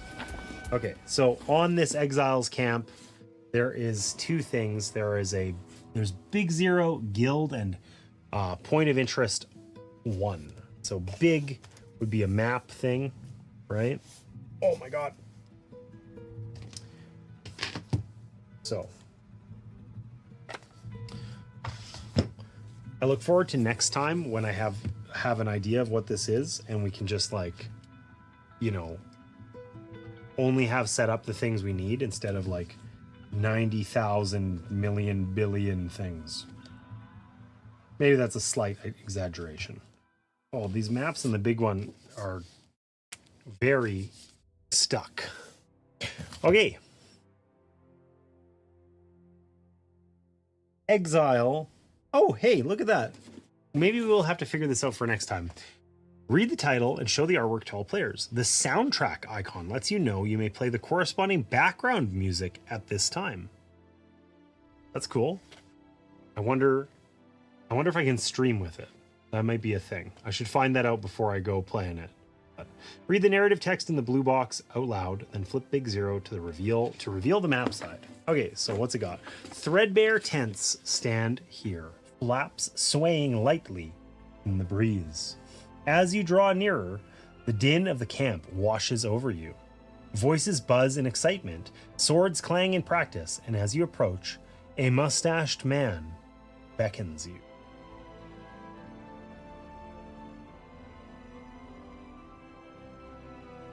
Oh, wow. Okay. There's quite a bit of stuff here, really. Each player places their miniature as close as possible to the hex E2 pointer. This is where you enter the location.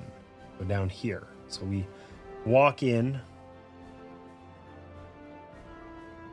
you know, ready to sing songs and whatever. I got my loot over my shoulder. Slake's got knives drawn for reasons unknown. Because there is an event on the map, you must place an event token on it immediately. So that's one of these guys.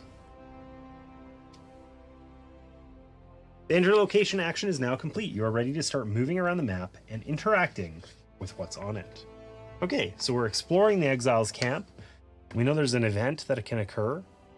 It looks like there's a couple of NPCs we can talk to, and we can leave the map to go to, you know, another map card, medium 0 there. So there's some cool options here for what we can do as we explore this camp.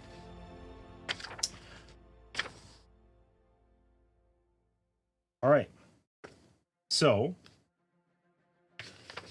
I think that this is a good time for me to take a brief break. Gotta refresh my drink. We did our character setup. We entered the map.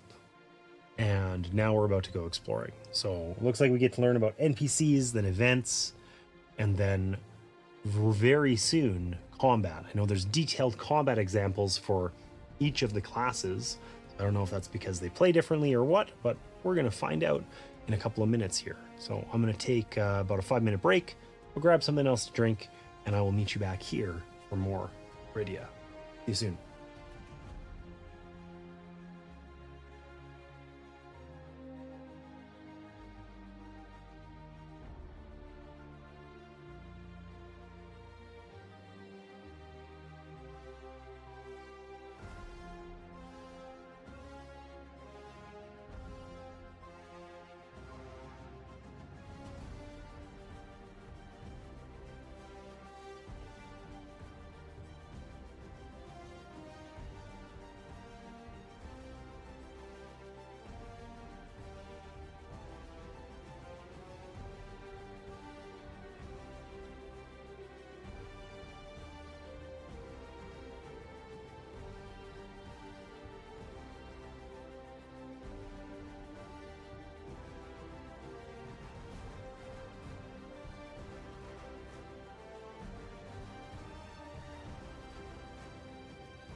All right, friends, I'm back.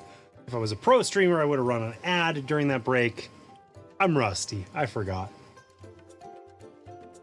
But I got a fresh coffee, and we actually get to like play Arydia now. We did the admittedly fun part. It was interesting to kind of discover all the components so far. There's clearly a lot in that box, so that was fun. Was a bit tedious, you know, with the putting the cards away and whatever. But we're actually at the point now where we get to do stuff.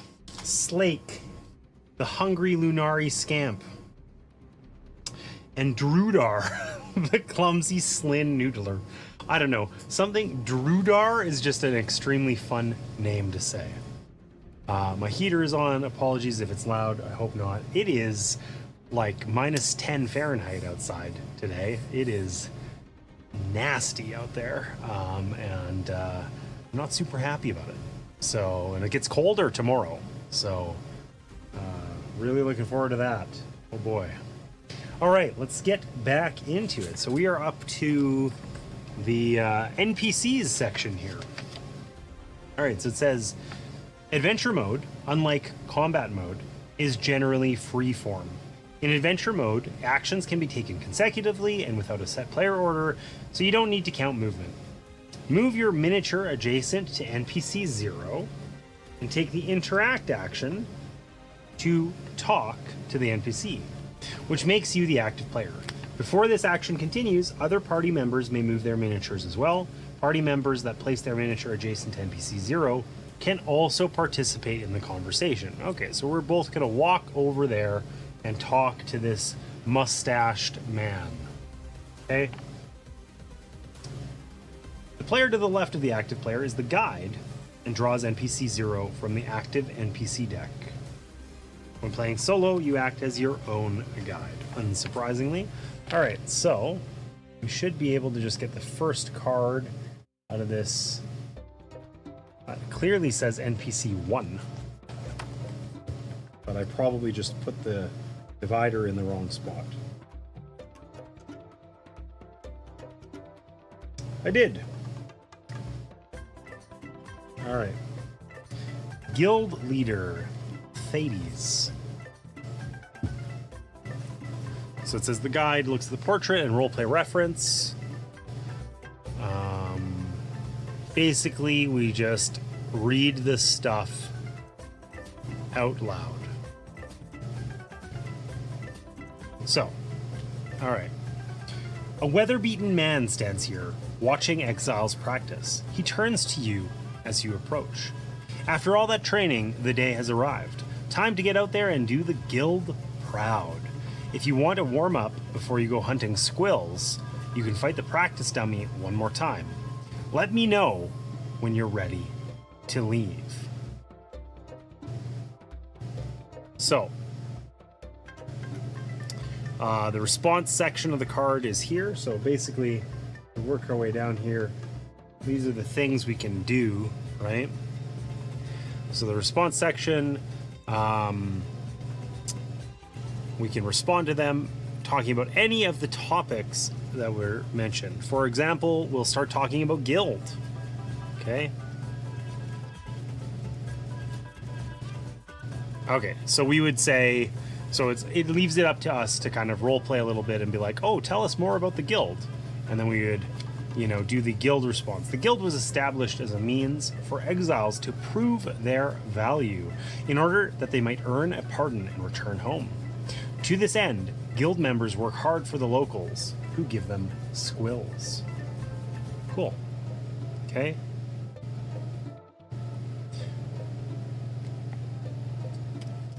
So then we can continue asking about other topics. So let's ask them about squills. Tell me more about squills. Squills are small wooden coins given to exiles in exchange for help. Your goal is to collect the most squills by harvest in order to receive a pardon. What about that practice dummy? I was working on a more powerful dummy, one that would really challenge you, but it's gone missing. Anyway, the old one still works fine. When you're ready, head up to the field and I'll get you going.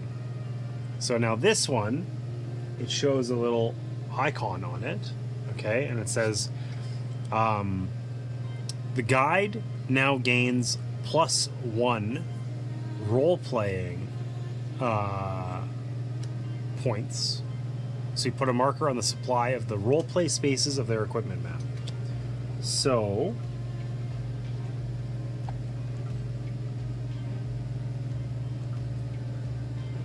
I guess that goes here.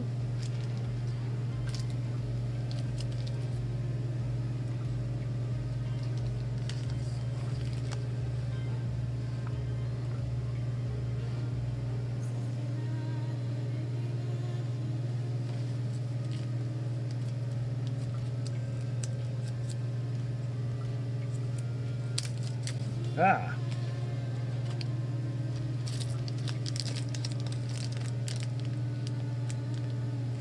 I think I'm supposed to use this guy. Well, that's the health token.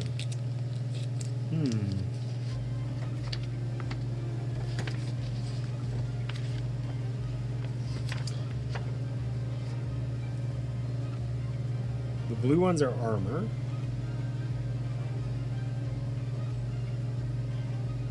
Do I just use my own markers? What am I supposed to use to mark a roleplay? Placing a marker from their supply. It literally says that. Alright.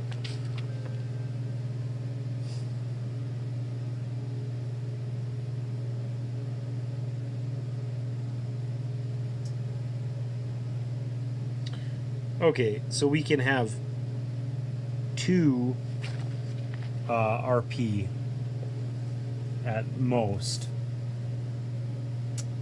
because we're playing with 2 players.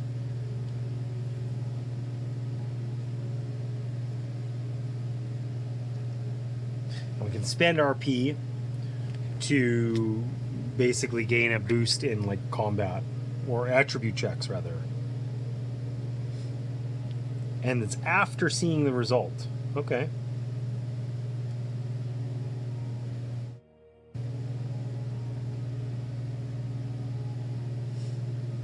All right, so it says once we get to the leave part of the topic here. So we've talked to him about the guild, squills, the practice dummy. We can also leave.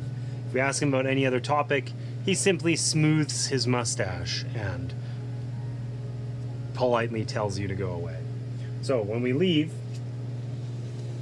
he says, "You sure you're ready to start the hunt?" And it specifically tells us that we're going to say no. Okay, and then we'll come back to that later. Okay? So, events. While speaking with Thades, he told you to head to the practice field to the north. However, you can't take an explore action unless the map is cleared. Okay. A map is cleared when there are no foes and no tokens, event or chest tokens on the map. To clear this area, you need to remove the event token by triggering the event. The active player, so we'll use Slake this time,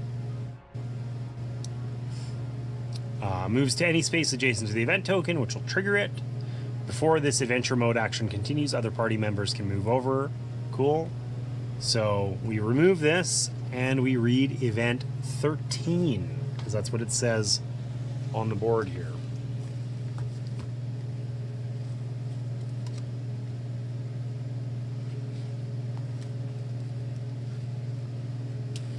All right.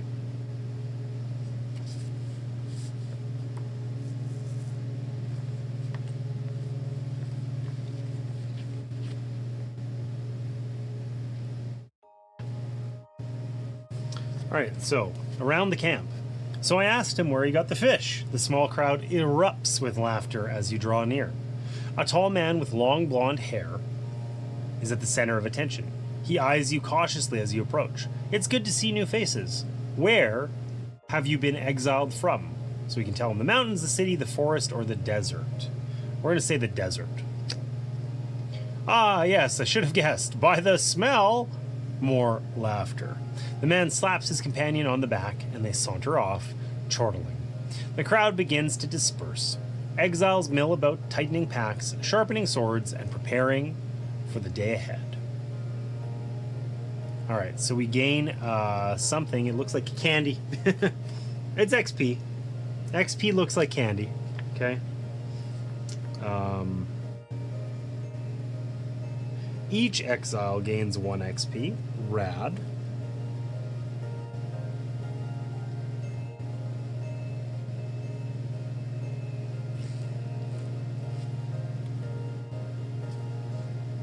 Boom. And this card gets banished.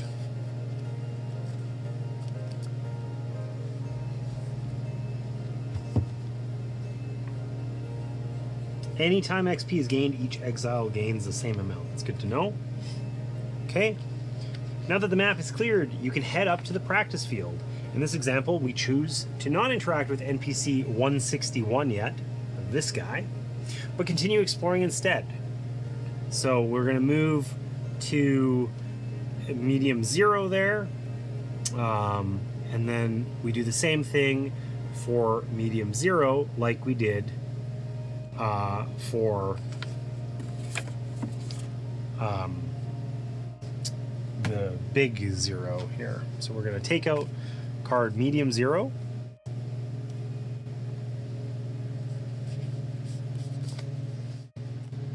Practice field. You see a small clearing where the ground has been well worked by exiles practicing all forms of combat. All right, you're next. You walk over and take your place. Thades starts the practice dummy. It wheels out from around the pond and it begins to wobble toward you. Start this combat on any space adjacent to starting point X. All right, so we're going to move a couple things around here to make this remotely viable. One, I think we're going to need these combat guides, because that's part of this quick start, is that we've got these. One for each path, we have a combat guide, combat example. Path of Valor, Path of Inspiration, we'll need that one, and the Path of Shadow, we'll need that one. So we're going to set these other ones aside, I guess, and I'm going to sneak this out from under there so we can actually build this map. A little matchy-matchy like that.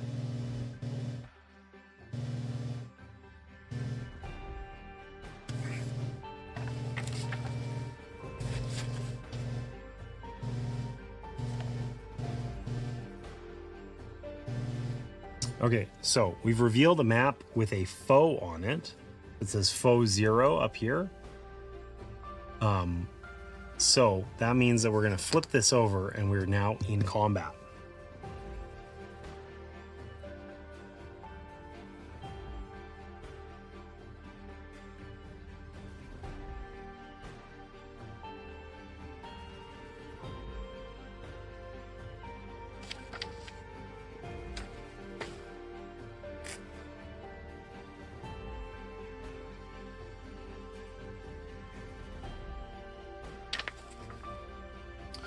All right.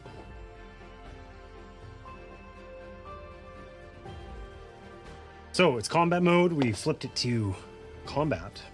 We're going to take the threat cards 1 through 12 and shuffle them to make the threat deck. So you guys are in here. There are quite a few inactive threat cards, and threat 1 through 12 did say that. Whatever.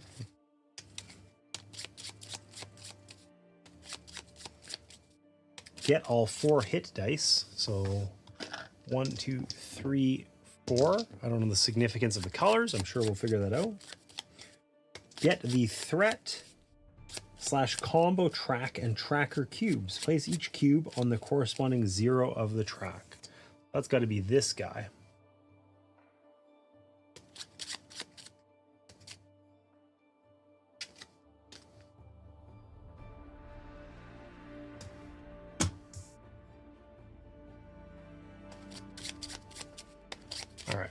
call that shuffled.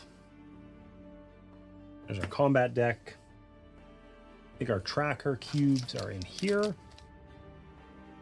Slowly figuring out what we actually need in this game. I don't know what combo means. I think we can take a wild guess. Threat means limit break. All right.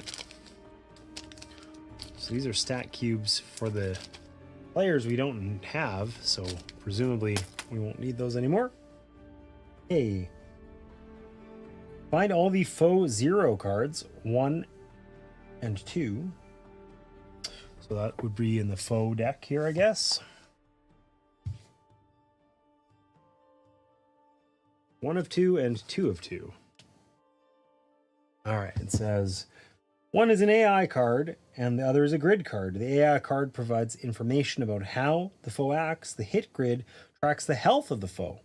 When the hit grid is completely filled with wounds, the foe is defeated. All right, so we've got a practice dummy, a mob. The practice dummy rolls around here, making exaggerated gestures of attack, defense. And it shows us, that's the grid, I suppose.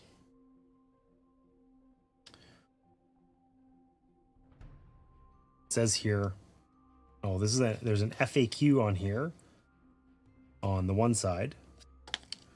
And there is the AI prod and whack, I'm assuming, are the abilities that he can use. Stuff we get as a reward at the bottom here. All right. So.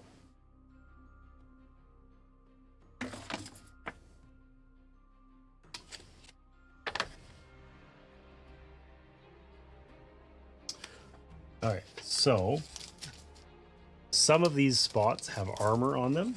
For instance, this one here where his shield is. A little hard to see on stream probably, but it shows a little blue thing. So that gets an armor cube. Nice.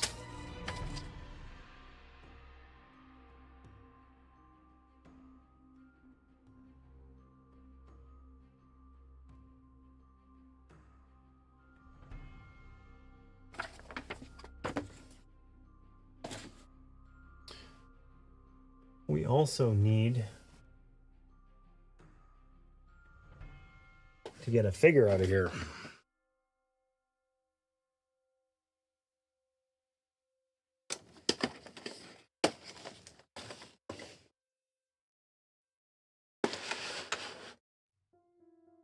Well, these are all painted and cute. These are kind of adorable. But here's our practice dummy. I hope we can win. I'm scared, though.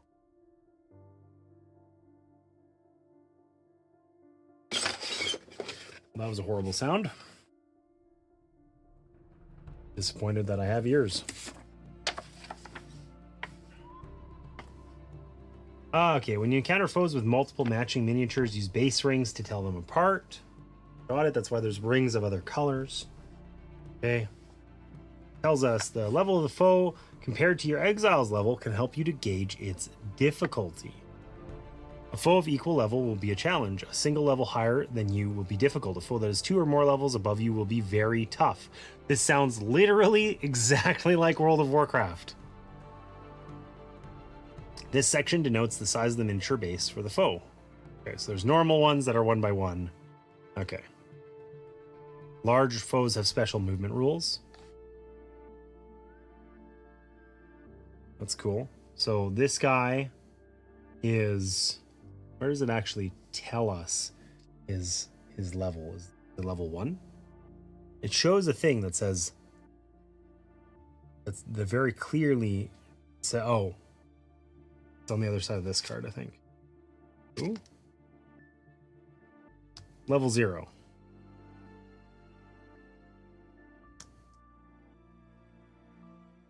All right.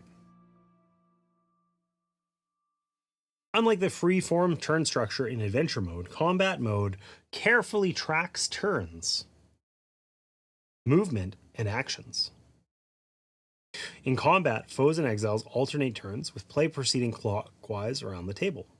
Each player now takes the combat example sheet for their chosen path.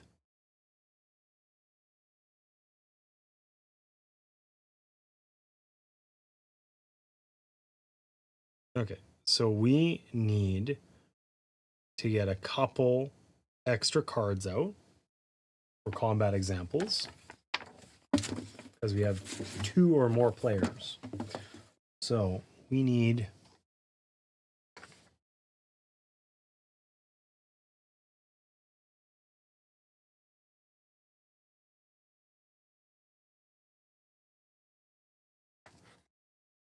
one of these.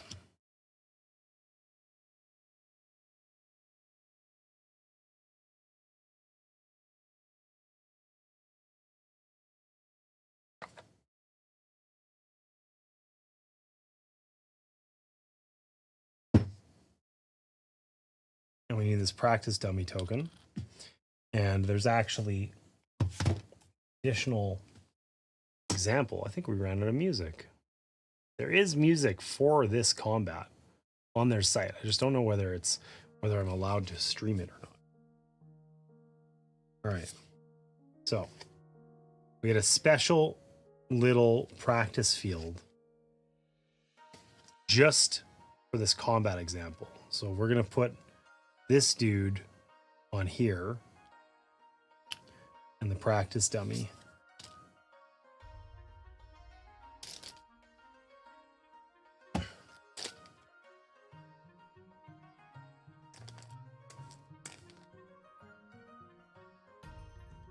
Wasn't sure how it was going to handle having like explicit examples. I thought it was just going to make us use the same board repeatedly or something, but in theory we could be doing this simultaneously, but of course it's just me, so that's not going to work.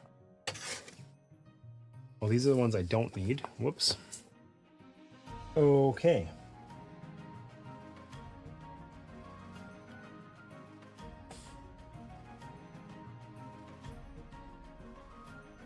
All right, so we're going to do our combat examples and then return here. Let's start with this guy, the Path of Shadow. It is on top. So, follow steps below. Don't actually draw threat cards, roll dice, or adjust the threat/combo track, but actually do everything else. Okay, so it says to place our miniature on A. We're over there. Okay. Combat begins with foes going first, because of course it does. So first, it says do not actually draw threat cards, roll dice, or adjust the threat or combo track. It says we draw a threat card. Have these upside down. The example is a card like this, but instead of saying this is boss or 2 threat, it says boss or 1 threat. Is what the example is in the thing. So if there was a boss, it would activate, but there isn't, so we increase threat by 1. Okay. Then on our turn, we do a minor action of a basic move. So we put our minor action token on our feet. Okay. We gain 1 combo.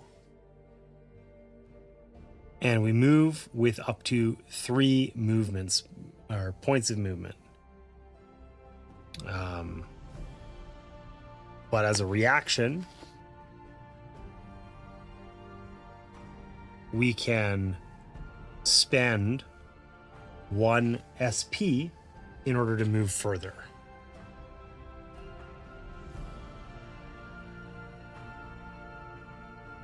So it suggests that we are going to go 1, 2, 3.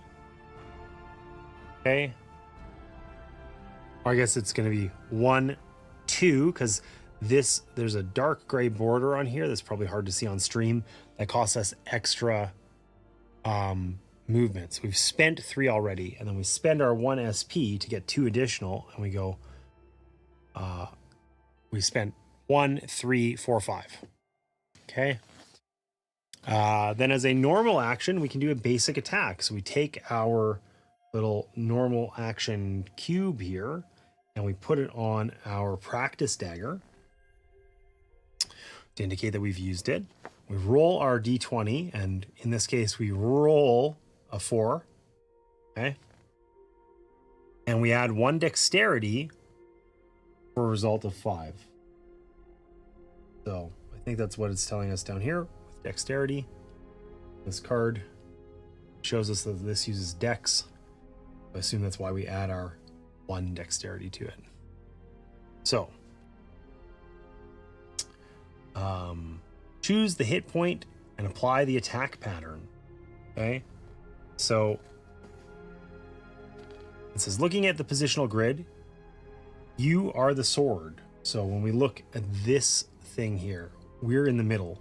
So the practice dagger would hit right in front of us, basically. Right? The target has to be the X. Okay.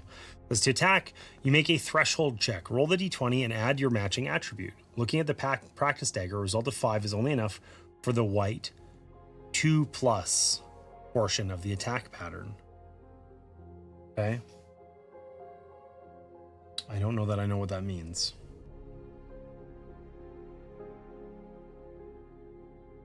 So basically, it's showing us here, if our result was 2 or higher, well, then we get the white part. If the result is 12 or more, we get both parts, I think. Okay, so it's probably also really hard to see on stream. All right, so there's hit points, there's weak points, which show a little target, there's armored points, and there's criticals, which are kind of in between. Okay, so this little icon here, maybe I'll take this out. This icon here, that's aimed damage, it says. To apply aimed damage, simply pick any unwounded HP to hit. For this example, choose the HP in the right column, 3rd row, and wound it. Okay. So, the right column in the 3rd row.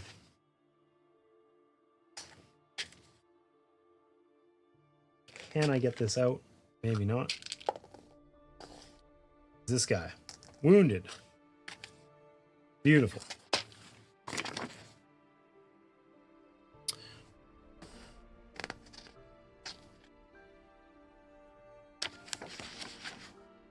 It specifically says this example is supposed to show us how to use everything not to be good.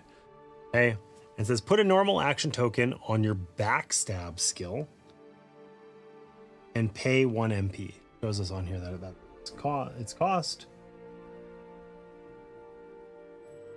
Okay, roll a d20. Your result is 16.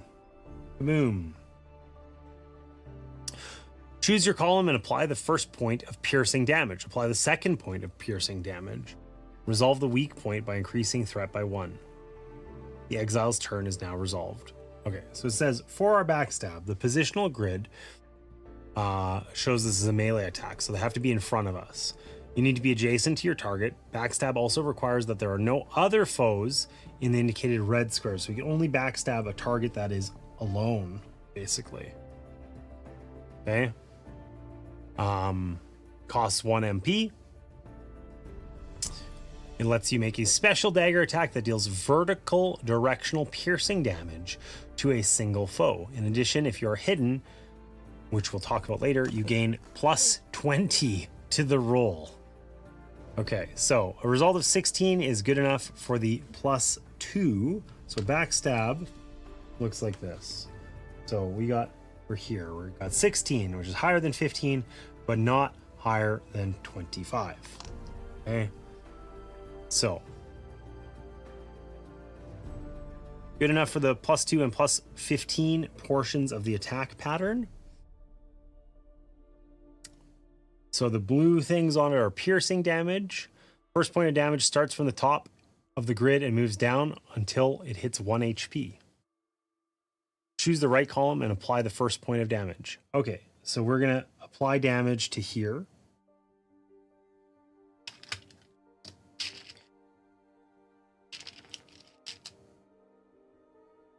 Okay, and because this is piercing damage, it essentially ignores armor. Boom. Got it. When you wound a weak point, which this one was, it shows a little icon, a little targety icon. You resolve its effect. For this foe, it's +1 threat, shown on the AI card. Okay, so it shows us that right here. Hit a weak point, increase threat by 1.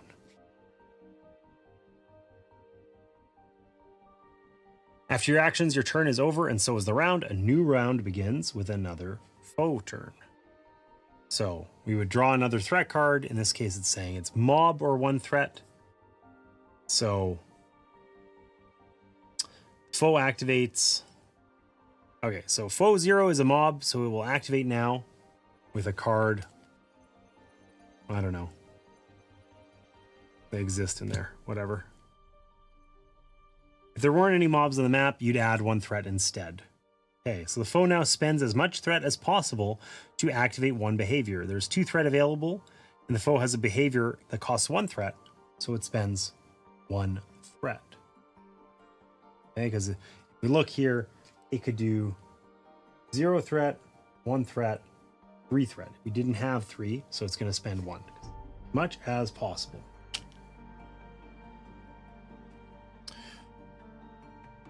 Okay, in the positional grid shown. Okay, so it says it means, let's look here. Move to the target the furthest exile within range, move 6, and then whack. We're gonna hit him with a whack. So,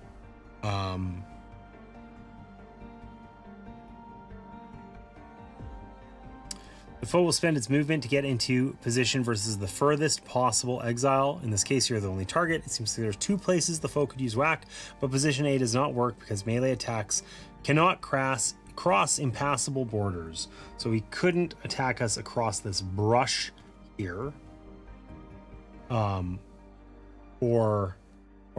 He could. He couldn't. That's a difficult border. He couldn't attack us across the lake here, even though he has like enough range to do it. Instead, he's gonna doot over to here.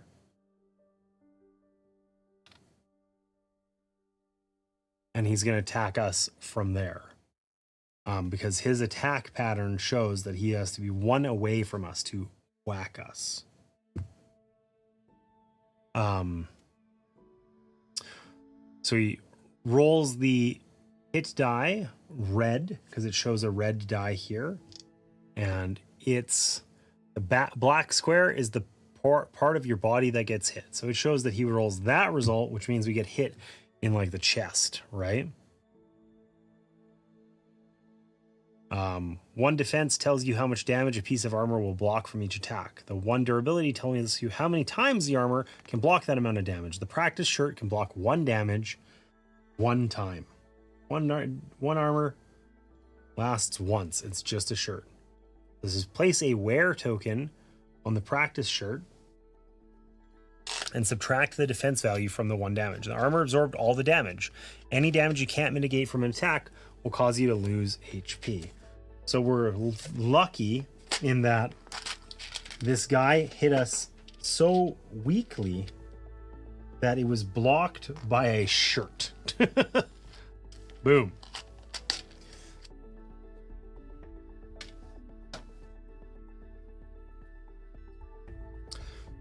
All right, so then it's our turn. We refresh all of our action tokens, so everything becomes ready again. We do a normal action on our feet and gain 1 combo, and then we can move with up to 3. It says we're going to move away from the foe. Interestingly.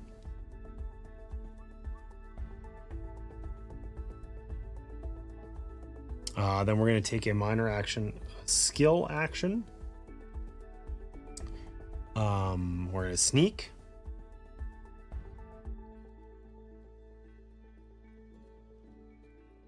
We have to pay one combo because that's what this one costs. And then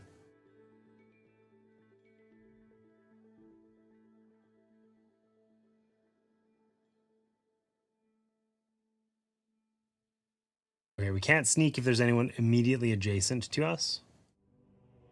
But we can move up to 3. So we're going to move back to here, and we're hidden. It says that we can use the hidden token if we want or whatever.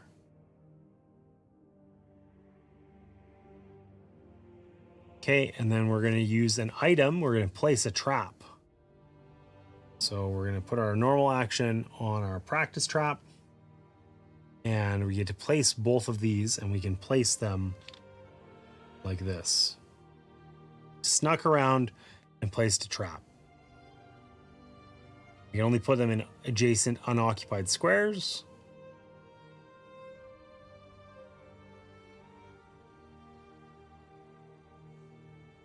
And these traps trigger from being either on them or adjacent to them.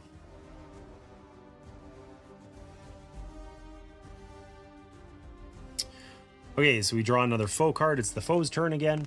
We draw another foe card, which we're not going to do. All foes activate, so they pay a threat. And he's going to move 1 forward and trigger the trap. Okay. Stepped on our trap. What a nerd. Can you imagine? So he's taking the same action again, the whack action, right?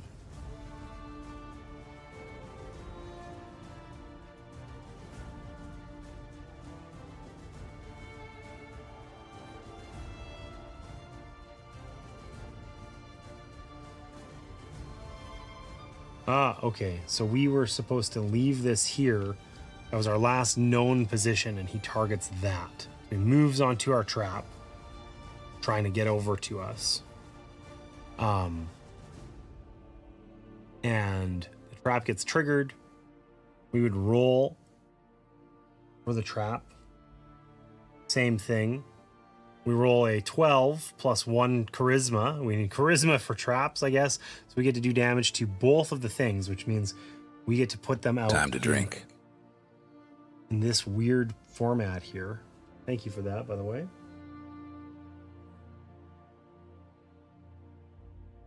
What, hiding and placing the trap sounds more like something you would do? So we get to put out damage, one and then 1 here, and then 1 down and right. So this whole left or right side is damaged now. Okay. The second point of damage continues from there, diagonally passing through a critical, and then wounds at HP. So criticals do just bonus damage. So because we kind of slashed through, this is probably really hard to see, but there is an orange thing there. So because we slashed through it, we get to put a damage on here as well. It's kind of cool. This is a really interesting little combat system so far. It's a bit odd to just kind of walk through it in the book here. Okay, so he hit our trap, and then he continues moving. He's going to move here, and then he's going to move no, he's gonna move here, and that triggers the trap actually, because if he's in front of it. We rolled a d20 and we got a natural 1. A 1 is always a failure. Sucks to suck. And then he performs his whack, and this alert token is just removed. And these traps are disarmed. Okay, and then on our final turn, we'd refresh all of our things. As a reaction, we can spend 1 SP to pick up a trap. So if you have 0, pretend you had 1 and set it to 0. So basically we can pick this back up. without spending an action, I think. We have to be adjacent to it. And then we can take a normal action of a basic attack. We're going to use our practice kunai here. Okay. So we're going to put this action token. I should have put these all back at the start. We're going to put this action token on it. And we're going to spend this marker from it. And it says roll the d20. You roll 20 plus 1 for a result of 21. Natural 20. We gain 2 combo. Choose the top left HP and apply the first point of damage. So this does damage. The kunai does damage 1 and then 1 below it. Goes that down on there. It's probably impossible to see. Basically, we're going to hit these 2 spots. 1 and then 2. Okay. And the victory dummy is defeated. Yay, we did it. Okay, so we beat the absolutely ridiculously easy practice dummy. I guess it doesn't matter for us at all. We didn't need to do these simultaneously because we aren't like,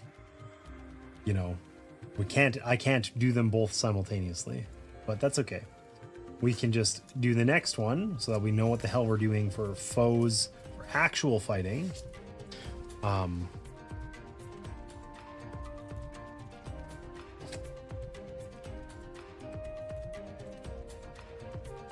All right, so how does our bard kill a practice dummy? That's what we need to know. How does the bard defeat the practice dummy?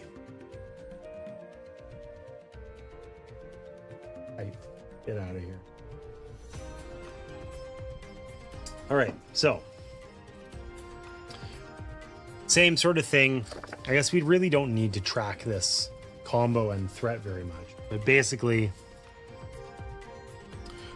if we drew a card and it said boss or 1, like this, then this guy's not going to do anything because he's a mob, not a boss. So he just gains threat. So we're going to pretend it was boss or 1 threat. We'd increase the threat marker, and then their turn is over. Okay. Then we're going to take a minor action to do a move. Same as the other guy did. I guess we started on the spot beside the rock as well. So, very similarly, we're going to take this minor action. We gain 1 combo. We're going to move with up to 3. We're literally doing the same thing. We're going to spend our 1 SP. I guess I did that with the wrong guy. We're going to spend our 1 SP to move our guy 1, 2, 3, 4, 5 right in front of him. And then we're going to do a basic attack. So we're going to spend an action on our practice Tonto. We got a 13. This lets us do both. So we do a diagonal attack. And so it goes from the top left and down into the right. So we're going to hit this guy here and then there.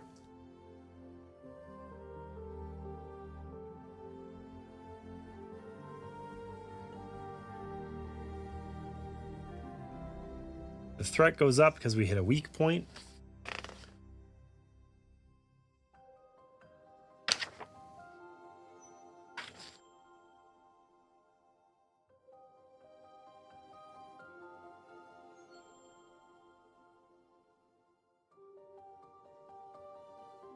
Oh, we can attack again with the same thing. That's kind of cool.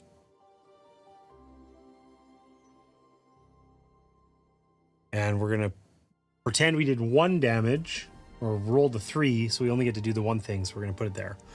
Okay, the foe is going to attack us literally the same as last time. They're just gonna whack us, hit our practice thing. It has a little bit more durability, but it means we don't take any damage. On our next turn, we're gonna use our stinger, and we rolled a 15 plus 1, so we get 16, so we get to do both damage and oh,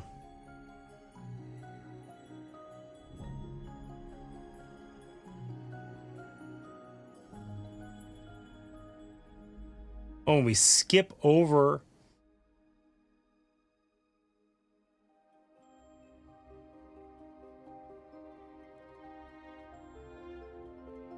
We skip over existing wounds.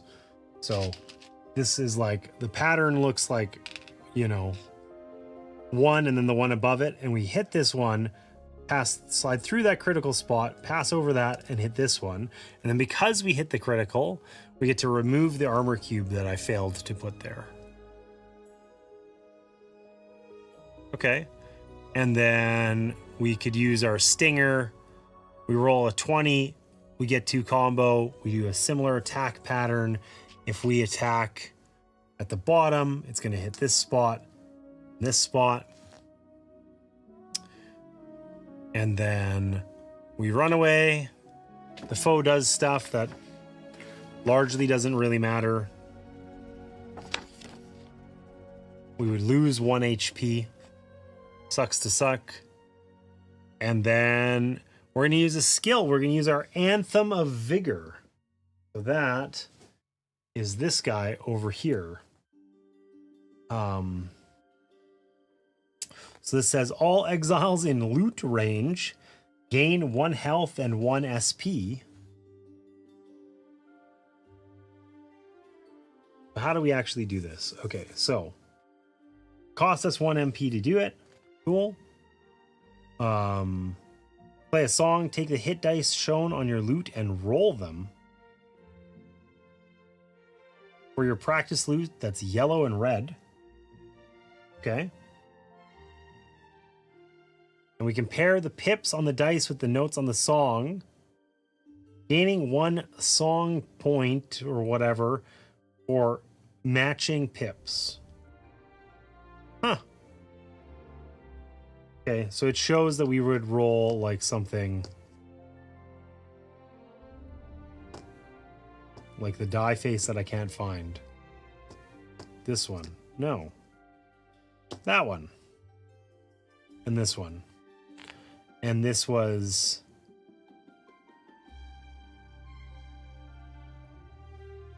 with no matching notes. This heals. Oh, I see. Okay, so it's where the black... you guys can't see that. It's way off camera. These ones. So it only matches if the pattern it shows here. So we need the black dot to be furthest left, furthest right, or in the bottom right corner. And instead, I wish that those were... Well, I guess that's our guitar. It's sideways, maybe. Looped. So we missed, but we still get to do heal 1 and gain 1 SP. We need 2 matches to get heal 1 and gain 2 SP, and that's everybody in range. So we would get back up to max HP and SP, rad, and then we would do a gutsy dash, and the gutsy dash, move based on threat, then make 1 basic Tonto attack. So it tells us that we get to move 1, 2, or 4 spots for 0, 2, or 4 threat. So then we get to make a gutsy attack or a Tonto attack, and we can kill the dude. Ta-da, the end. Okay, so overall, I didn't love going through that combat example. Appreciate why it's the case. Teaches us how to do it. But annoyingly, like I don't know. It was like a bit. I get it. They want to show us all of our abilities, but I'm not sure that I'm gonna like. You know, I would have appreciated a description of how the things worked in a different way for me personally. Nonetheless, we know how combat works now. So we did the combo. After completing, reset all of your markers and remove any wear tokens. Return all of the things to the things. You won't use them again. So I don't know if I would presume, I don't know if we always do that, reset after combat. Probably not, but maybe. I'm sure that's just for the example thing. Oh, 0. Do I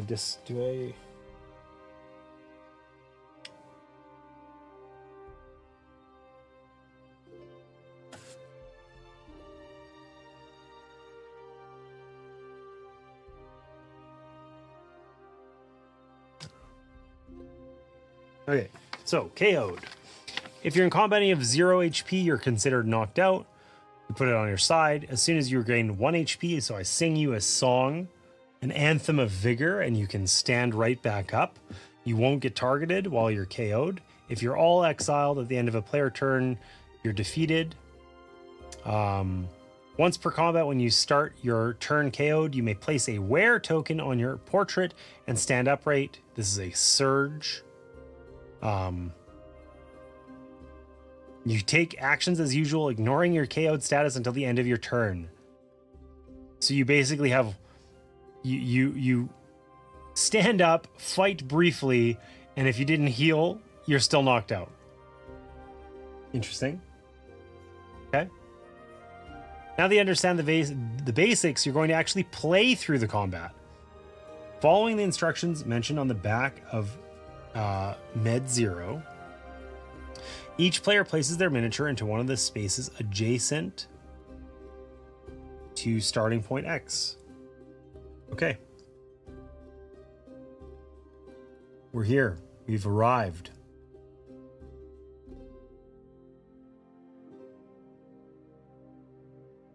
The exile who explored the new area will begin combat as the active player, taking a foe turn, followed by their exile turn. Play then continues with the player on their left.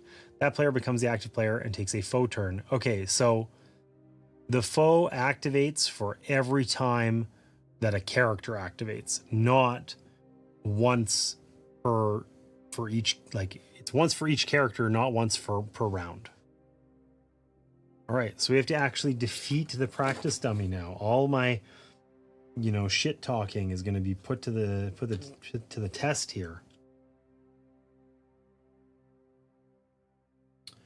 So,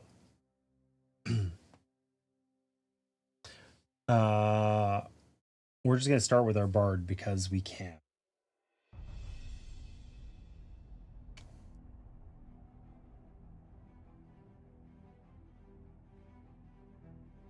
One thing that I feel like wasn't well described is the difference between normal and minor actions. I know we can move as a minor action, but it doesn't actually really tell us that anywhere here.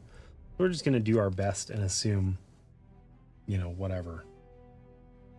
We don't really need to heal or anything right yet. So there's nothing exciting that we can do. It's combat. It's combo points. They must be shared, I guess. So we are going to move. That gets us 3. Gets us 1 combo and 3 movement. So we can't really move particularly far, but we can maybe use our practice stinger. I don't think we can move diagonally, so we can move. This guy's in our way. Can we move through him? Probably. 1, 2, 3. If we want to hit them with our practice stinger, we basically have to be in melee range anyhow, which is kind of silly. But we're going to choose to believe. We're going to spend our 1 SP, so that lets us gain 2 additional movement, and we're going to move. Actually, it doesn't say where we need to be for our practice stinger. I misunderstood because I was looking at the damage pattern. I think it's a bow. We can use it as long as they're in like line of sight. So we can move 1, 2, 3, 4. We still spend our thing. We're right in front of this guy. We're going to use our practice stinger. We got to roll for that, and we get to add our int. So we get +1 to our roll. So what do we get? We rolled a 19 plus 1. That is 20. That means we get to do the better damage pattern, which means we go from the bottom up and we hit 2 spots. So this guy has an armor cube on here. So if we go here and then here, we hit a weak spot, he gains a threat. But we also went through that critical, which means that we do a point of damage here. We remove that arm. And then we have another action, so we can use our practice stinger again. So we'll roll again. Oh, you know what? I didn't do the foe action. I was supposed to start with that. 2 threat. Okay, so we rolled an 18. So we get to hit both again. And there's not really a great way for us to get any other criticals or anything. But we can leave the most opportunity for future criticals if we hit up here. But probably we just want to do this side. We do this, we ignore the existing wounds, and we do that. Okay. So we've half killed this dude in 1 round. Rad. We do a foe turn for him. Boss or X. X equals number of exiles in the party. Okay, so he gains 2 threat. And then we get to... Slake gets to do things. So...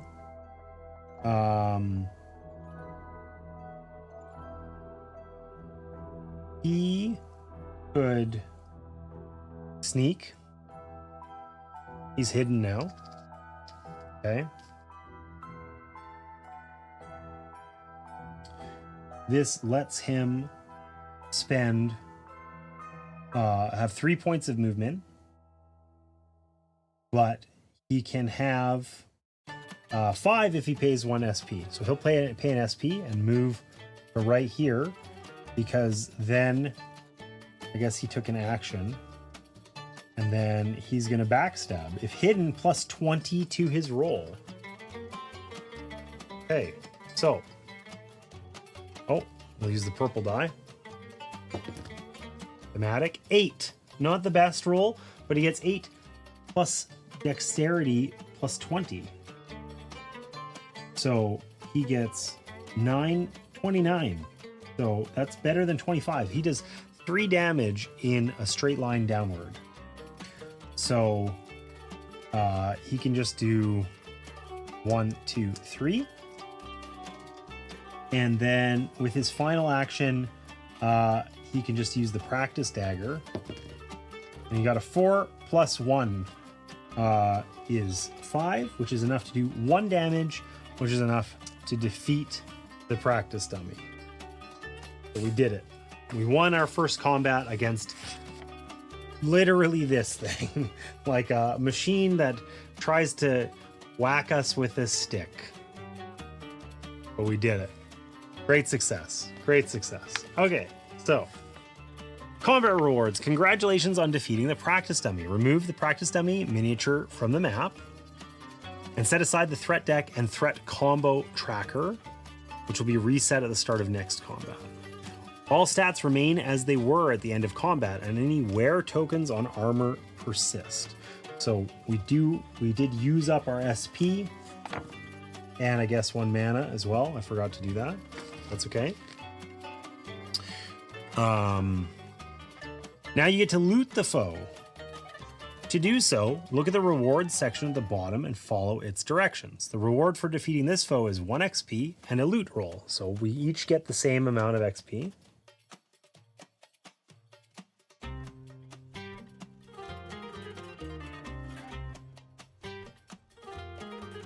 One XP or 1 exile in the party rolls 1 non-attribute check. In this example, you roll 4 and gain 1K from the supply.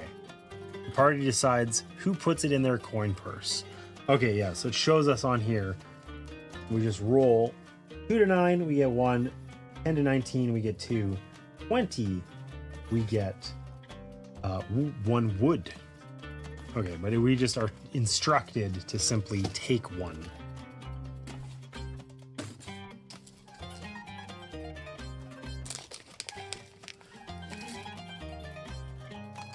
Our bard will keep it in his coin purse. Okay.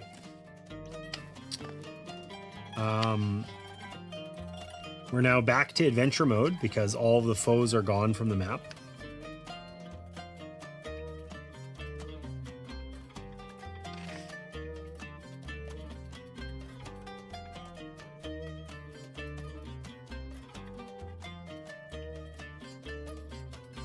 Okay, so once we've cleared this, foes and tokens won't spawn here again.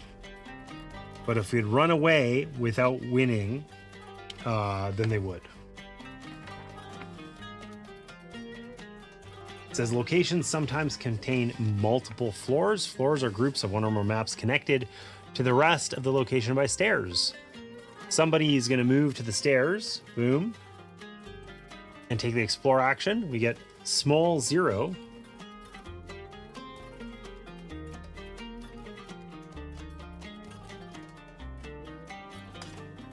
Which is this one here. You push your way through the bush and find the entrance to a small cave. Though it's not very deep, the far side of the cave is quite dark. A hole in the ground, it says. Okay, so we found another place.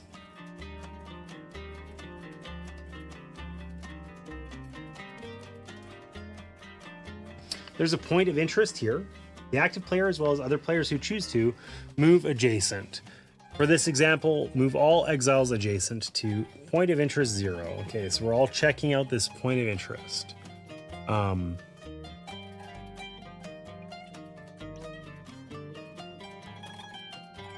So you find yourself in a small cave. You can still make out sounds coming from outside. It doesn't seem like anyone has been back here for a while, but there's some sort of tracks here in the dirt. What sounds can we hear? You hear the dull thuds and clangs of other exiles practicing just outside in the field, though the sounds are muffled by the thick bush. Well, let's check out those tracks. You see a pair of tracks leading deeper into the cave. Though it's quite dark in here, you think you could search for where the tracks end. Surely we don't get eaten by a horrible monster or something. So there's a nested choice here. So we searched, and now this says you look around and int 5. So one exile currently adjacent to the point of interest may make the check. This is an example of why positioning exiles before taking actions can matter, because if we didn't have so-and-so there, they couldn't do it. Choose the exile that earned 1 RP earlier by being the guide who portrayed it. They roll their d20 and add their int. Let's say they rolled a 2, adding an int of 1. That would be a fail because we need 5. But we can spend this as a reaction to add +3, which is now a 6. So we succeed. After successfully searching, several things happen. First, the guide notices the RP point icon and gains an RP point.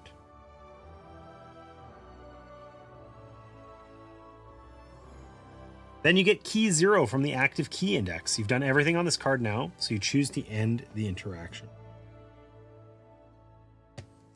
Okay.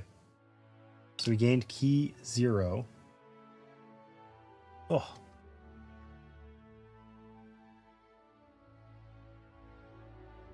I think I put the key card in the wrong place as well. That said key 9. Oh, that's inactive. Whoops. Key 0. It literally looks like a key. What the hell is that?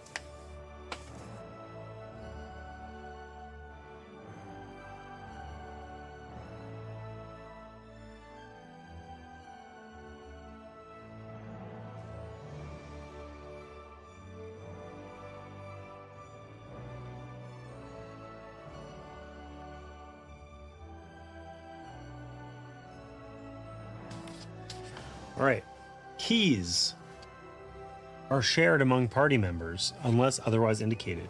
These represent special key items or information the party has gathered and are often used to complete quests. Most key cards have trigger text, which is a specific instance of the text that you look for on another component. When you interact with the component that has the specific text, the key will tell you what to do. Notice the trigger text on key 0.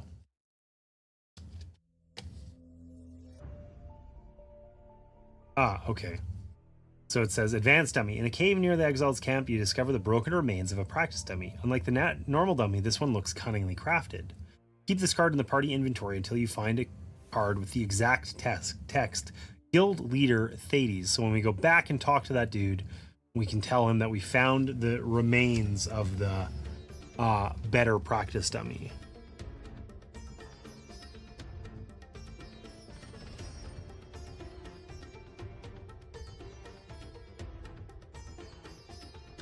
Okay, so we run away back to here. We talk to the guy. That triggers this, which means we draw event 0. You explain to Thades that you found his missing dummy in a small cave near the practice field. So that's what happened to it, eh? Must have gotten something wrong to wander off like that. Well now, says Thades, I don't want to show any favoritism, but I had a little practice gear left over, so why don't you take it? This tells us to banish key 0. So this is just gone. Okay. And take all 8 straw pathless items. Divide among exiles as you see fit. Gain 1 XP and then banish this card. We each gain an XP. We banish this card. And we gain all 8 straw pathless items.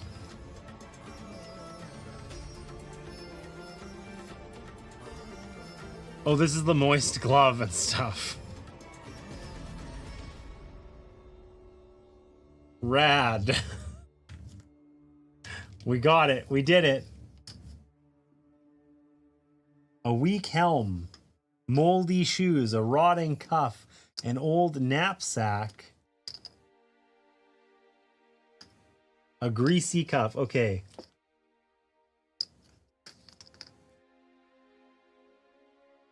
The bard has to wear both the damp and moist glove. Because we said we were going to do that. I promised Cosmic Beat, the bard. Zakun, holy shnikes, that's a lot of stuff on your table. Yeah, this is a huge game. Arydia is enormous. We decided today, I was just playing through the quick start guide. I hadn't read it or anything, so I've been doing it in real time. We're like getting closer to done here, I think. We're most of the way through it. We did combat. The combat was a bit like it was an example, predetermined thing that was kind of lengthy, but whatever.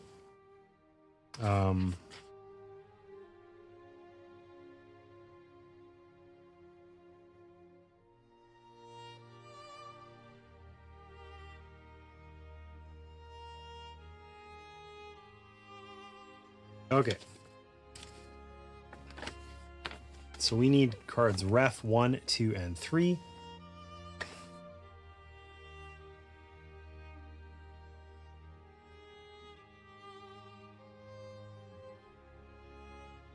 I don't think I need these player cards at all.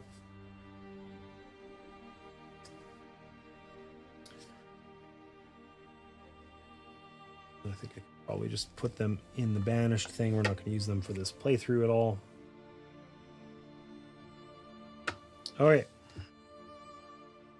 So what did we gain? We gained references for armor potions, and a knapsack, as we do have an old knapsack.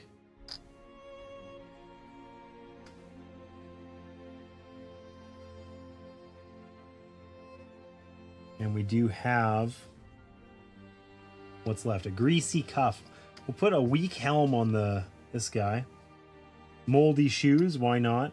A rotting cuff. A greasy cuff. Maybe we'll put the shoes on the bard. We're distributing these somewhat equitably, I guess. And then what do we do with this old knapsack? I'm not sure I know where it goes. So knapsack. This is a belt item, usable on your belt. surely the rogue has the knapsack on his belt. There.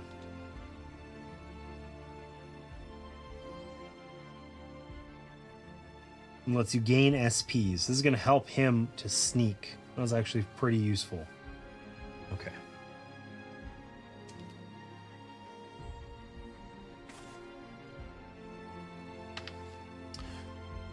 State changes. Now you're ready to leave camp. Continue your conversation with Thades and choose the leave topic. Okay, yeah. So we say leave, and he says, "You sure you're ready to start the hunt?" And we say yes. And it says, "Draw EVT 1."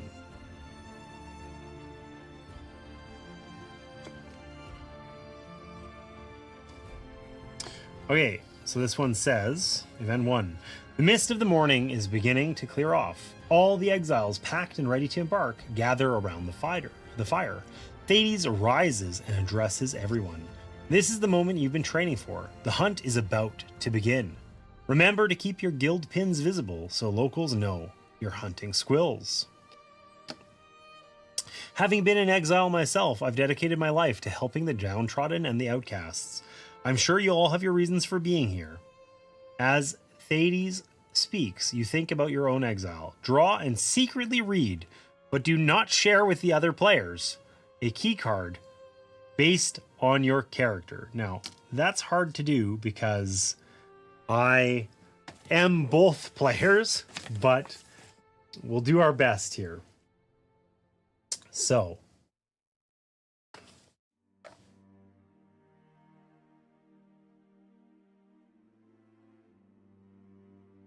I feel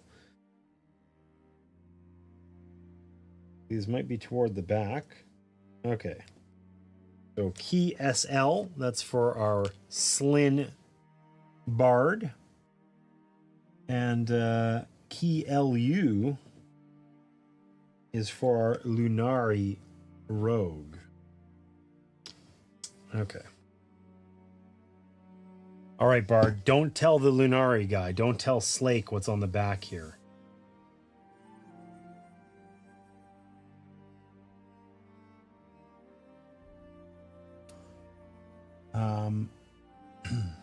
So, bracelet. You wear a bracelet of carefully crafted Slin eggshell on your wrist. You run your hand over it, and the texture of the pattern is smooth and cool to the touch. Keep this card a secret from other players for now. Weird. Okay. And what's our Lunari guy got? Oh, boy. Okay. You have a small piece of parchment with a sketch of a dwarf woman, her name, and some specific information about her. Wanted, Borlane Skeel, dwarf woman, height 1.1 span, weight 8 stone, eyes brown, hair hazel, alive 150k. We got like one. Like 150 seems like a lot. Keep this secret from other players for now. Okay. Interesting. Specifically tells us that key cards are usually shared, but these ones are unique in that they're not. Okay, you'll also see the rules text NPC 0B. This directs you to change NPC 0 to the B state. To do so, search the inactive deck in the index for NPC 0B, which becomes the active version of NPC 0. The version you have up until now is placed in the inactive deck, and then banish EVT 1. Okay, so we're gonna take NPC 0. Don't you dare fall down.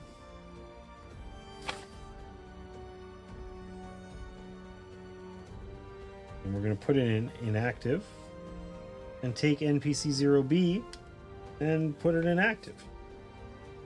Easy.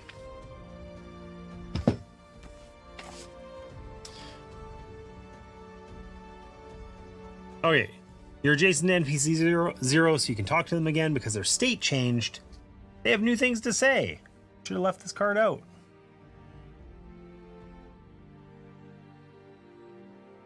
So, What's he say to us now? Your mentor is here, giving last advice and wishing exiles well as they depart. Well, no use waiting around. This region is a good spot for the guild. Lots of people needing help. I just heard of some pests causing trouble nearby. Please tell me it's rats. And there's a village not too far from here where you can pick up some jobs. All right, tell me about the region. Where are we?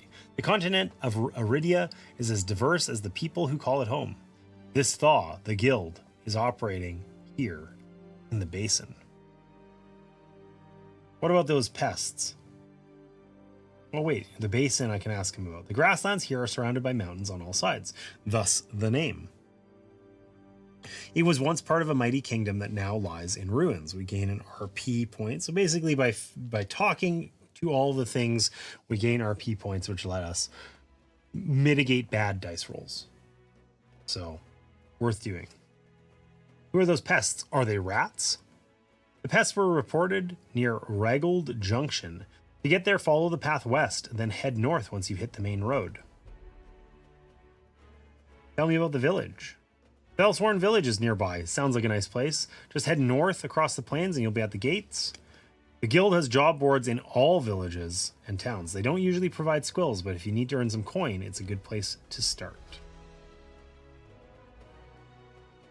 Okay.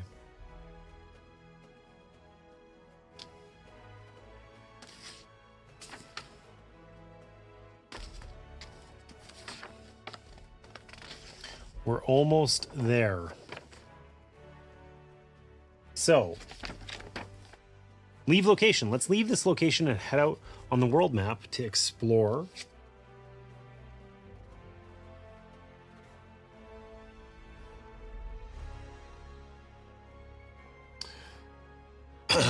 Players move to the Hex E2 pointer on Big Zero. From there, they take the leave location action. All players place their miniatures on the mode token. Okay. Our location is represented by the party token still on Hex E2.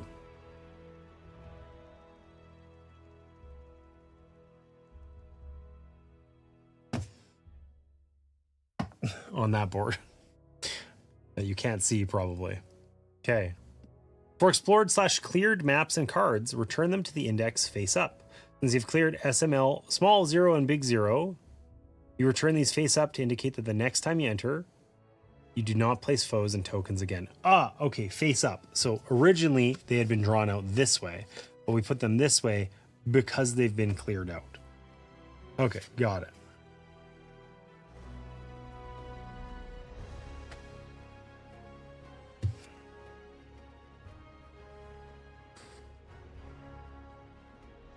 Point of interest 0 and NPC 0 are returned to the active deck as cleared to show that you've earned the RP and can't earn it again. Okay, so those also get placed in like the opposite direction.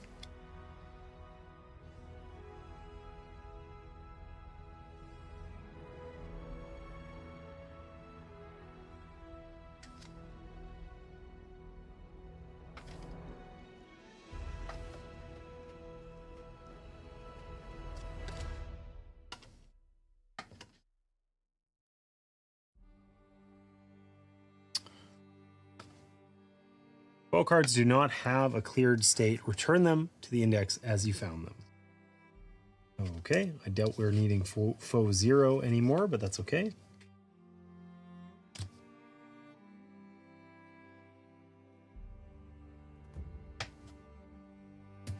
All right, town actions. We can now explore the world map. I guess I didn't put the big one away here. There are a lot of components of this. I'm excited about the next time I play when I have a vague idea what these things are and I can just place them. I can only take out the ones I need rather than everything. We punched everything out today. Like, I won't need 400 of these tokens, for instance, you know? All right, so we can now explore the world map. Let's grab that. The basin.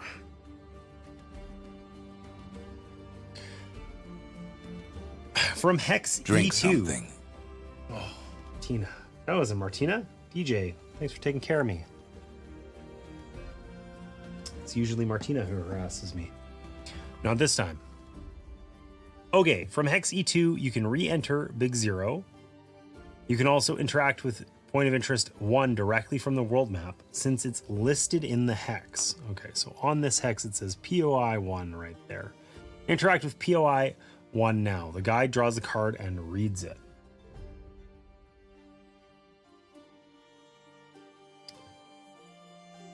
This is an example of a town point of interest showing all town actions you can take here. So it says Exiles Camp. A small group of patched together tents is here. Exiles mill about, helping each other as best they can. There's guild actions. So there's a campsite.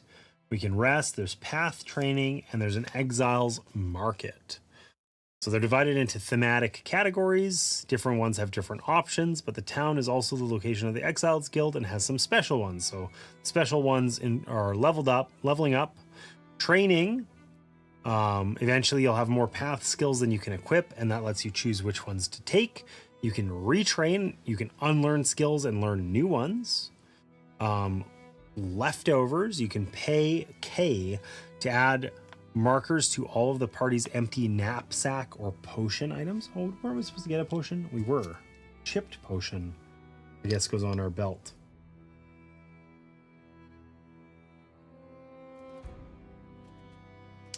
All right. The Apprentice Smithy lets us repair up to 5 durability in your party. Once per day, you can take both leftovers and Apprentice Smithy actions for free. A new day begins every time you draw a card from the day deck. This is explained more later. If you have any wear tokens on the armor from the practice dummy fight, go ahead and take the new member help. Okay, we didn't. So that's cool. So we can level up. So looking at your character card, note that the XP cost for level 1 is exactly 3 XP, which is what you should have at this point.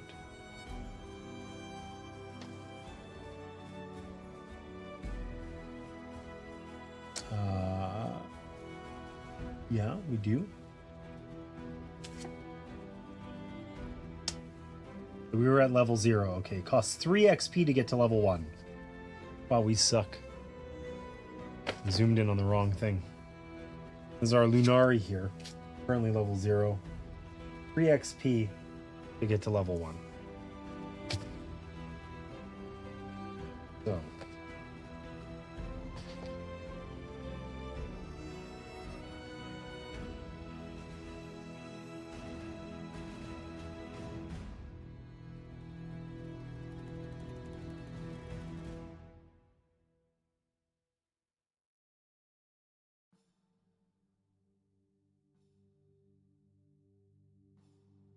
Okay, so we're going to spend our 3 XP. And then it tells us to mark the card, which I don't love the idea of doing.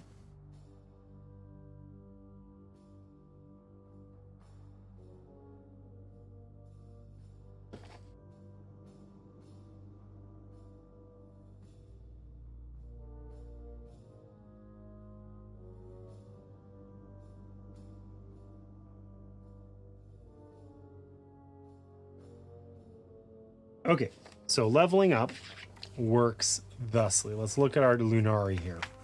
So we paid 3 XP. We then we're now level 1.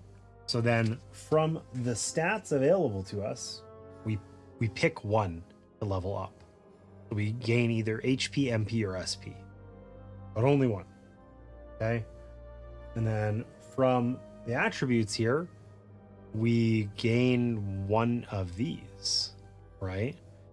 And only 1. So that sucks.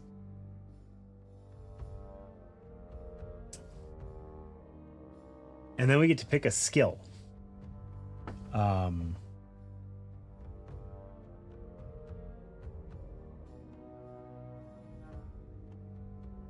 there's a level marker here. I see. Okay.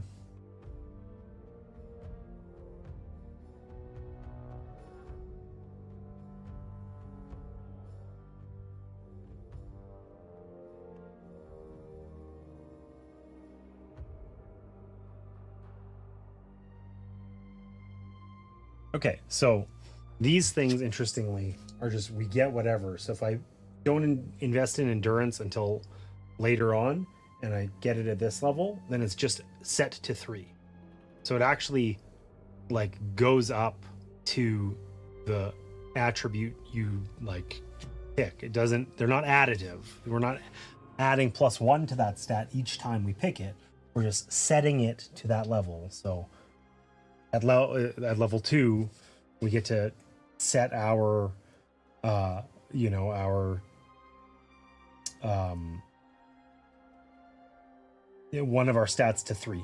It's always like 1 higher than the level we're at, basically. Okay, and then we can learn any skill as long as you have all the prerequisites. Prerequisites are any skill with an arrow pointing to another one. Take a skill with no prerequisites from your skill tree and place it into your character mat, keeping it face down. Put a mastery token into the skill tree to show you've learned that skill. You may mark the learned box on the back of your path card as well. Each player should find the matching rules card for their learned skill and read through it to understand how it works. Okay, so I hid these boards for our character skill trees because we weren't going to need them until we leveled up, but that time is now. So, what skill do we want to take? We can take any of these ones because we can't get these ones without the prerequisites. Oh, that's too big. So we have Shadow Step. End your turn adjacent to a foe while hidden. I have no idea what this is. Oh, that's to master it. Okay. Vicious Blade. Okay, Poison or Pickpocket.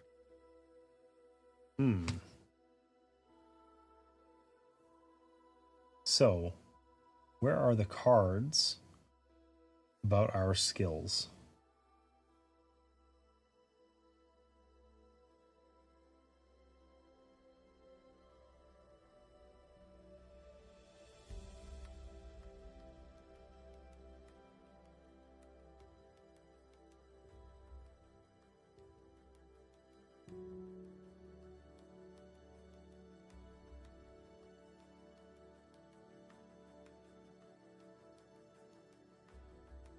Find the matching rules card. Okay. It was just in the... I don't feel like they are. I think there's enough cards here.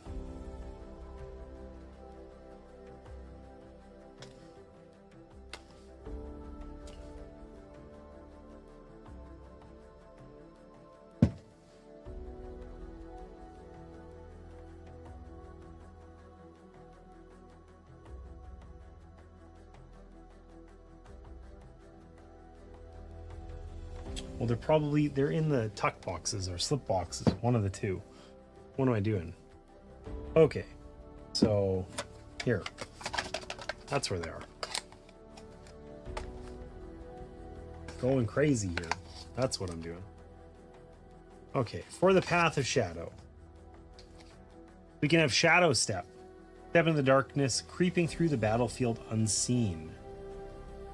It costs a 1 cube. 2 movement if you're hidden, 4 movement instead, and treat difficult borders as normal borders. So it gives us quite a bit of mobility potential. Acrobatics, that's not one of the ones we can get. We can get Vicious Blade. In a blur, your blade strikes at your foes without mercy. You must be holding a dagger to use this skill. Costs 2 combo. Damage each foe in the shown squares accordingly. If you were hidden when activating this skill, the damage is also piercing. It's a Vicious Blade requires us to be in an extremely specific location with multiple enemies. So I don't know about that one. Poison. Even a small cut can deliver a deadly slow-acting toxin. Place a poison wound token instead of a normal wound. We do have that one. When a poisoned foe activates, deal piercing damage to a grid point adjacent to the poison token. Okay, so that's cool. The only thing that's bad about poison is that it specifically says here to master, which we have to do before we can use it. We have to do something at Teakle Forest. Where the hell is that? I have no idea. So what's pickpocket? Pickpocket. When simply defeating a foe isn't enough, one can always resort to thievery. I like that. Only when adjacent to the highest initiative foe. Check Dex 20 with +10 if you are hidden. On success, place 1k from the supply on the foe's AI card, which you gain when you loot the foe. So you can loot at most 1. This gives us a way to get more money. I don't know how useful money is for us. I mean, poison seems like the coolest thing, but I don't know if we're going to be able to use that yet. Shadow Step is cool, though. It does let us just move around better, right? If you're hidden, you move 4 spots instead. Treat difficult water skill issue. Looks like it might be a skill issue. Whoa, whoa, whoa, whoa, whoa. Legends, what are you doing, man?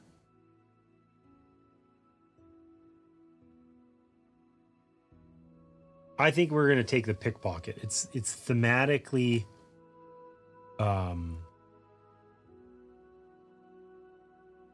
it's thematically appropriate.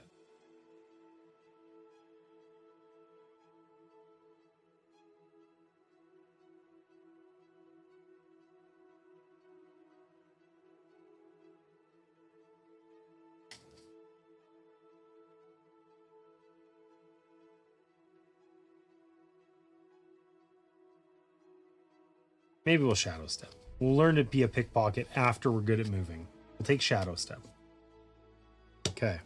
So we got to take this out of the thing. Kind of cool. And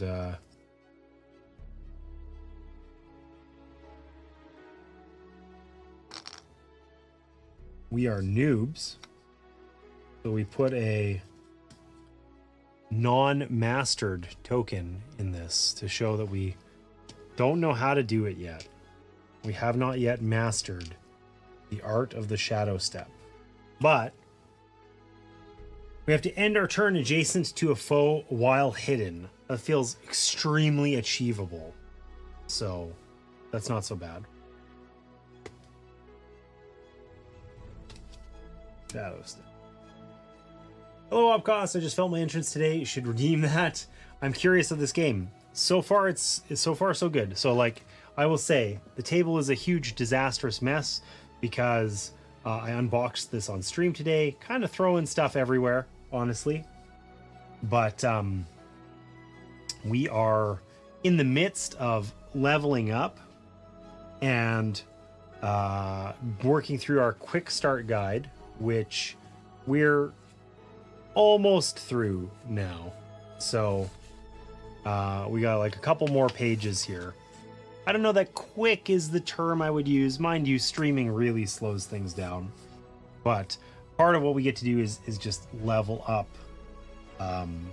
So working on that here. Trying to decide what to take. I think we should gain some HP so we don't end up knocked out, because that's going to suck.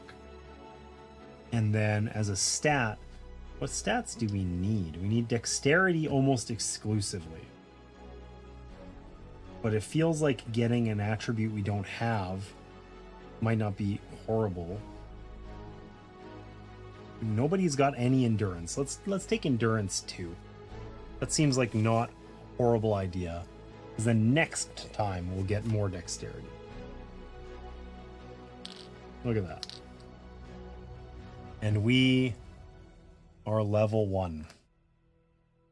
Living the dream. But yeah, in this game, you get to do... So the quick start guide, they basically say, don't read the rule book, just play through with the quick start guide. And the quick start guide, we go kind of through the motions of starting this game. We are exiles trying to earn our way back into civilization. And I made 2 characters here. Someone had recommended in chat that we actually have 2 characters instead of 1, even for solo play. So I have Slake, the hungry Lunari scamp. He's a rogue. Okay. They give you little tiles here. You get to make a name and a title and so on. Okay. So he's a rogue. He's rambunctious. And does roguey things, places traps, attacks with daggers, etc. And then he just leveled up, learned Shadow Step, or almost learned it. And then I've got Drudar, the clumsy Slin Noodler. He's a bard. He's a weathered old bard. And, he does bard things. He's got a lute, right? And can sing songs. The Anthem of Vigor, for instance. And we were just leveling him up as well. So let's do that now. Our friend here. Where are we? There we go. So we just got to level 1. We spent 3 XP in order to do it. We gain one of these abilities here. We got enough HP to start. I think we probably gain like SP or something. That seems always useful. We'll gain 1 SP. Now he's at 2. Mind you, does he have any way of using his MP? Yeah, his Anthem of Vigor. Let's do that. Now we can be extra vigorous.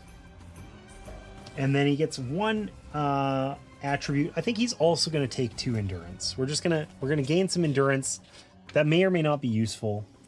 We will find that out later. But we gained some endurance here. And then he gets to pick a skill. So we can pick any of these ones on the left. These ones, there's like a tree here with arrows. So there's prerequisite. It's a wild song for the record. Okay, so Battle Riff. I guess we need the cards for him as well, or we don't know what these actually do. Because it tells us how to master them, it doesn't tell us what they do. So, the Battle Riff. You have to be holding a lute. You play a song. So we basically get to either increase our combo score or decrease threat. Threat is what characters use in order to... foes use them in order to take actions. So decreasing threat means the foe can do less cool things. That's probably pretty good. Clashing chorus. You inspire your allies with a composed cacophony. Okay, so we play a song. We deal bonus damage potentially, basically. Okay. Clashing chorus, that's kind of cool. Hair to dance.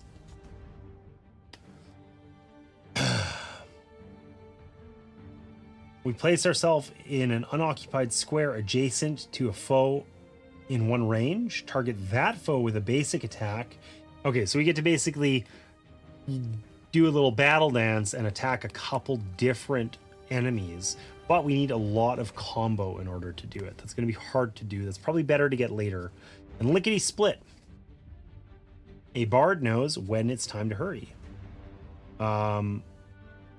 When you or an adjacent ally start to move, that exile has +2 move for that move. So that's going to be quite useful. But I think we're going to start with the Battle Riff because decreasing threat sounds OP. So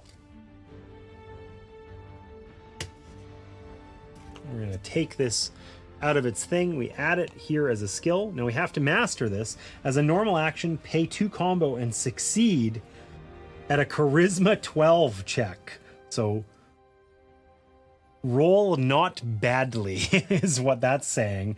And next time we level up, we're taking Charisma 100%. That's okay. I mean, maybe I should retcon that and take the Charisma now instead of endurance. Nah, we'll live with our decisions. It's fine. All right. We now know a Battle Riff. I don't mind that one little bit.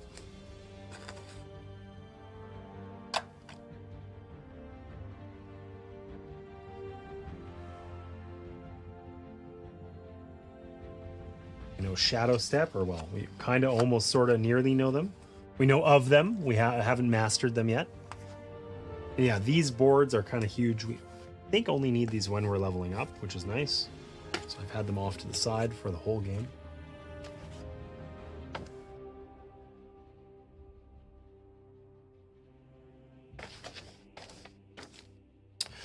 Okay.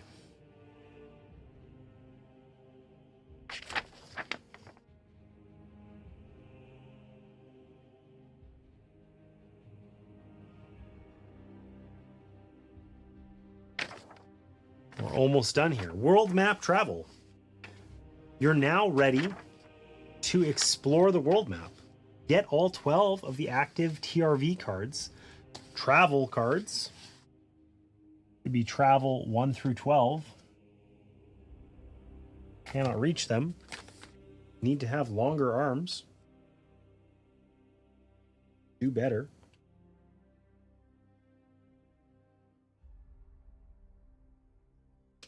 Okay, place them face down, it says. Get out 3 travel tokens and place them colored side up. So these are the travel tokens. They're wooden. Travel tokens represent the party's hunger, morale, and sense of direction. If one or more travel tokens are exhausted, you cannot enter unexplored hexes. Okay.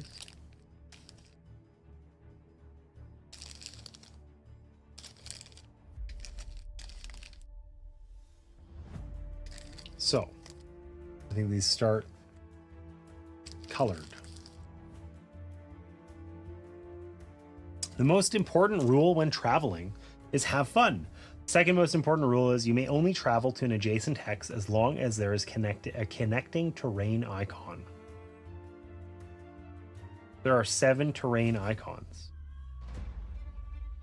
Road, plains, tall grass, forest, mountain, water, snow. Travel on the world map consists of choosing where to travel by placing the party token on the space between hexes, drawing a travel card, resolving the travel card, possibly exhausting a travel token. If the hex is unexplored, reveal it by flipping it over and placing a party token on that hex. You're going to stack the deck and do some predetermined traveling to learn how the system works. Okay. Take travel 1, 11, and 12 from the deck. Place them on top in order. 1, 11, 12. Normally this is shuffled and you don't know what you'll encounter.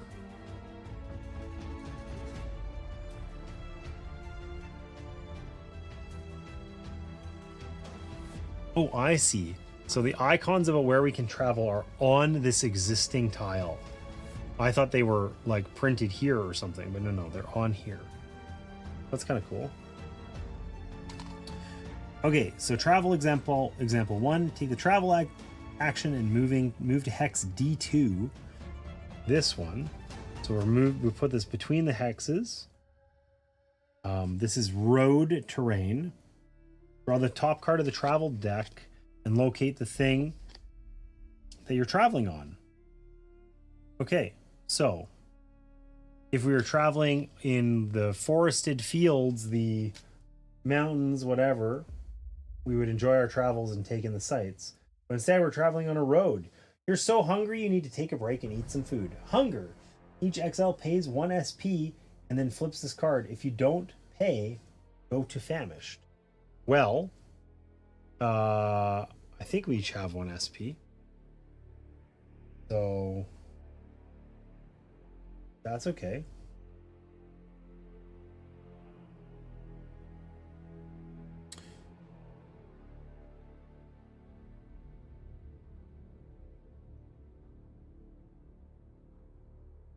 Okay, so yeah, when we leveled up, all of our things got reset to me. Because you've entered an unexplored hex, now get to reveal it by pushing on the right side. I wish they would have told me that when I had to do this one, because they never said that until now, but I've already done it once before. All right, so we're at Ragould Junction.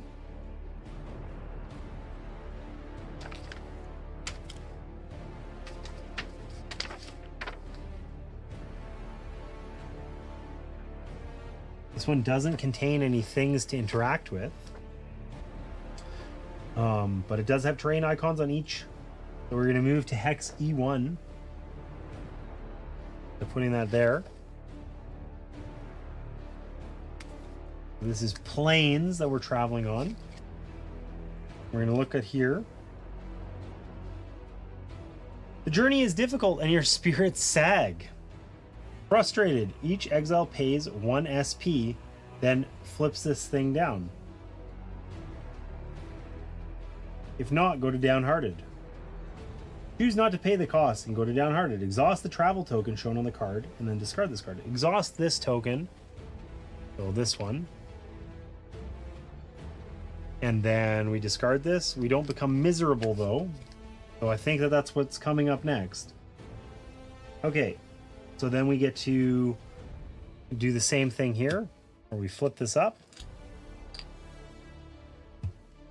Okay, we're in the Northern Plains. Once again, this does not have anything for us to interact with, but it does have places for us to travel.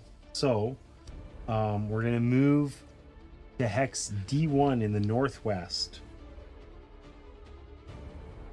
Or no, we're going to move to hex E2.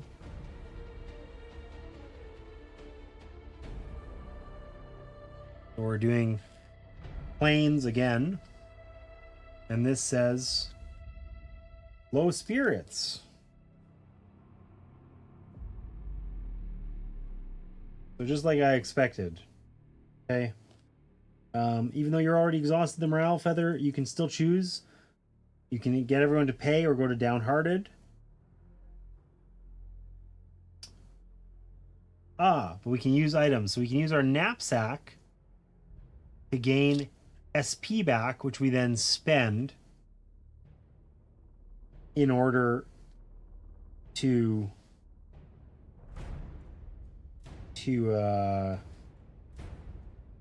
pay the frustrated cost. It would cost me both things in the knapsack. Then we don't end up miserable, because miserable, we add a card to our deck. We wouldn't want that to happen. That would suck. Okay, so all we did was we did a nice little loop around, and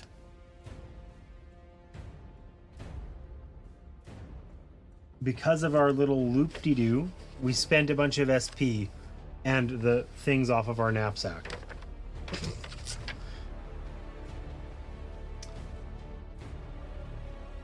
Okay, there was a NPC, we're on the last page of the quick start guide here. There was an NPC in the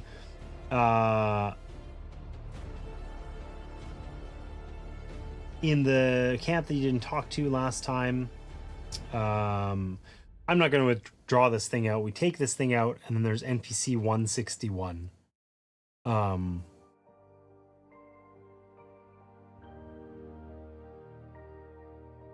So we're just gonna do that. We're just gonna take this card out. We know that this guy's alone on a thing that we cleared already. We don't need to take that card out. It's not that exciting. And what do we get? Cesticin. An elf sits cross-legged in the grass as he sketches in his leather-bound journal. You can tell by his pin that he's on the path of inspiration. Greetings, fellow guildmate. I'm Cesticin. If you're looking for something or someone, I might be able to help you locate what you're looking for. Tell me about the guild. Don't get the wrong idea. I'm part of the guild, but I'm not in the hunt for squills. Thades lets me tag along to work as cartographer. I'm an exile like you, but I have no desire to return home. I'm happy traveling with the guild to new regions and mapping out the lands to travel to. Cool. Help me locate what you're using for, or what I'm looking for. Indeed, I practice the art of scrying. Using the maps of the regions I chart, I'm able to determine the locations of people or items of import.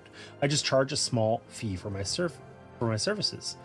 To scry, we pay one thing, and it says choose a key card you have, and then draw event 526. It says Taston will discern where on the map you need to take it, but it specifically tells us not to scry yet. It just wants us to know that this exists.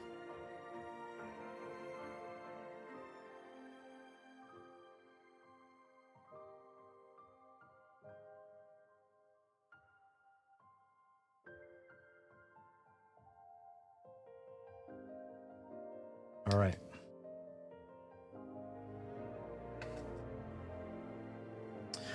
Days and resting. Let's take a moment to explain the day deck. The day deck is used to track the passage of time over the course of your campaign. When you get to the end of the current day deck, you'll be instructed to add the next day card to the deck, then remake it. Get all 3 of the active day cards.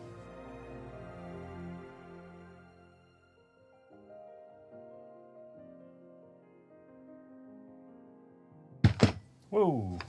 Tip those over, that'd be a disaster. Ensuring day 1, day 2, and day 3 cards are face down in sequential order with day 1 on top. Interact with point of interest 1. It should be nearby. We did leave it on purpose. And take the rest town. Resting at the guild is free, but it doesn't remove exhaustion cards from the threat deck. Other towns cost K in order to rest, but will remove exhaustion cards. So draw a day card, read it, then discard it. So day 1. It is a wonderful day for adventuring. You feel the sunshine warm you as a gentle breeze caresses your face. Okay. Each party member restores everything to full. Big fan of that. Take the travel discard pile and add it to the travel deck. Shuffle it and place it face down. Refresh all travel tokens.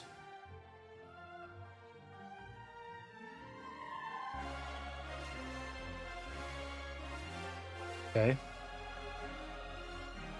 So the travel deck is hiding here somewhere. These ones.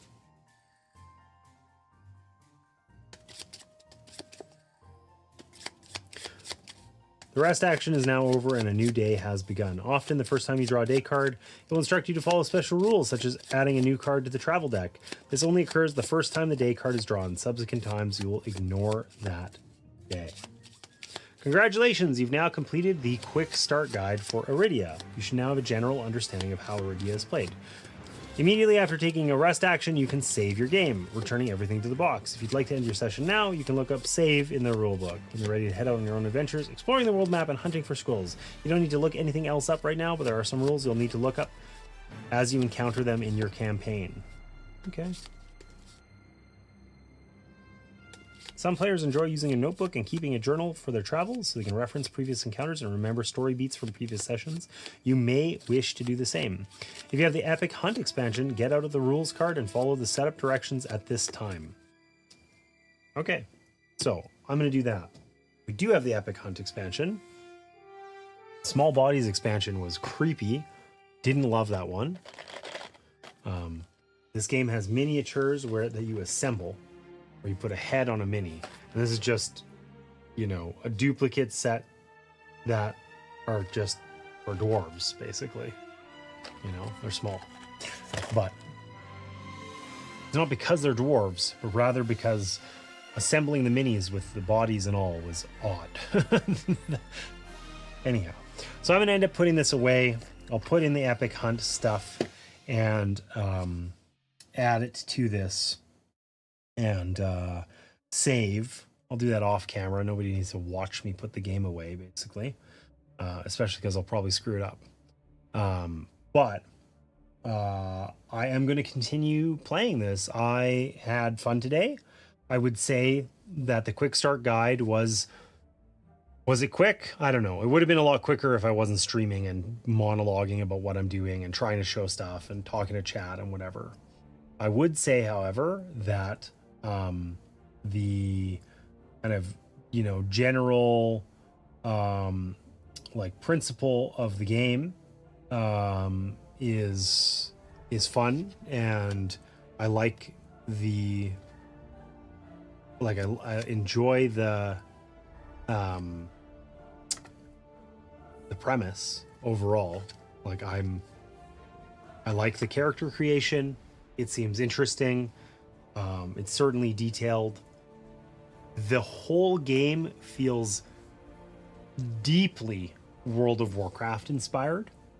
From the character classes to the names of abilities to, like, I don't know, even the way that the level system works is reminiscent of WoW. If you've played WoW before, like it shows you click on an enemy and it shows you like a colored border, indicating how difficult they are relative to you, which is based on your level. And that's like basically replicated here, right? So it's extremely reminiscent of World of Warcraft, and I think that's a good thing. WoW is one of the best games I've ever played. I haven't played it in a number of years. I don't want to because I'm scared that I'll spend all my time doing it like I used to. But overall, this is extremely reminiscent and feels like it'll scratch that itch. Sure. I mean, I guess there's bards which aren't WoW inspired, but the rest of it feels very much like it. I mean, it's also like, is it WoW or is it just generally those types of games? Like there's a talent tree is nothing new, right? But, or skill tree. But in any case, I think this is like a huge, like cool framework. I'm excited about the idea of having this out on the table where it feels manageable. Right now, honestly, the quick start guide, like this feels a little overwhelming. We had to do a ton of bookkeeping, and it was like good but not great to go through the quick start guide. There was some times where it felt like it was just blathering on about something that was really intuitive, and there was other times where, like, the first time I had to flip one of these tiles and it didn't tell me how to do it, right? And you know, things like that. So there was just kind of like a few like minor hiccups like that, but overall I was quite pleased with the game, and it feels like an exciting system that I'm looking forward to trying. There's definitely a ton of content here. Like there is, you know, whatever, I went through 3 map cards or something and there's 300. Right? So we're 1% in. Woo! So I'm really looking forward to playing this one more. So on that note, I told you guys this earlier, but I'll just reiterate again. I will be streaming on Tuesdays, campaign games. This game, we're going to play Arydia till it's done. I made a decision to not buy any new board games for 2025, and I'm going to stick to that. And one of the things I'm going to do is, or one of the reasons I wanted to do that, is because I have campaign games that need to get played. And this is one of them. So we're going to start here. And every Tuesday, I hope you'll join me at 11 o'clock. We'll play some campaign games, play some Arydia, learn what awaits for us out there. And I think it'll be a lot faster paced as we, you know, because we kind of know the rules now. It'll be a lot quicker to get into it and get moving next time. We'll get a lot more done with half as much shit on the table. Wednesdays, I will continue to be streaming on YouTube in the evenings with my daughter Sarah. We're playing the top 100 on BGG. We're most of the way there, 60-70% done. I think this week, tomorrow, we're going to be playing Heat, Pedal to the Metal. So super good racing game. Not sure Sarah's going to be too into it, but we'll see. Surely thematically, I don't think it's, you know, up there for her, but mechanically, I think she's going to like it. We'll have to wait and see. And then on Thursday, I am going to be playing for the first time games with Grandma. So my mom, I say Grandma because I have children and I think of my mom as a grandma to my children more than anything else. You know, anyway, maybe not more than anything else, but we just call her Grandma now, you know? So anyways, we're going to be playing games with Grandma. I'm going to be inviting my mom on here. We play board games all the time. She, I think, likes heavier games generally, but we're probably going to be playing light to medium games, keep it, reasonably quick. But we're going to be doing that every Thursday. Probably, I got to figure out the exact time, but I think we'll start probably 10 in the morning. It's definitely be a daytime stream, and we're just going to try to get more games played. So we're going to work through the alphabet. We're going to start with A. I think we're going to generally play games that are new to at least one of us. And that's the case tomorrow. We're going to play Azul. So most of the time we're going to be playing newer stuff, or not newer, but new to us stuff. But somehow we learned that my mom has never played Azul, an absolute classic, and we're going to start there. So we will be doing that not tomorrow, on Thursday. And then on Sundays, I'll be back like usual for some random solo game. So I will be streaming 4 days a week, Tuesday, Wednesday, Thursday, Sunday. And I can't wait to share more games with you. It feels really good to be back on stream. This one was a little different because it was more pedantic and setup-y and read the rule book on stream.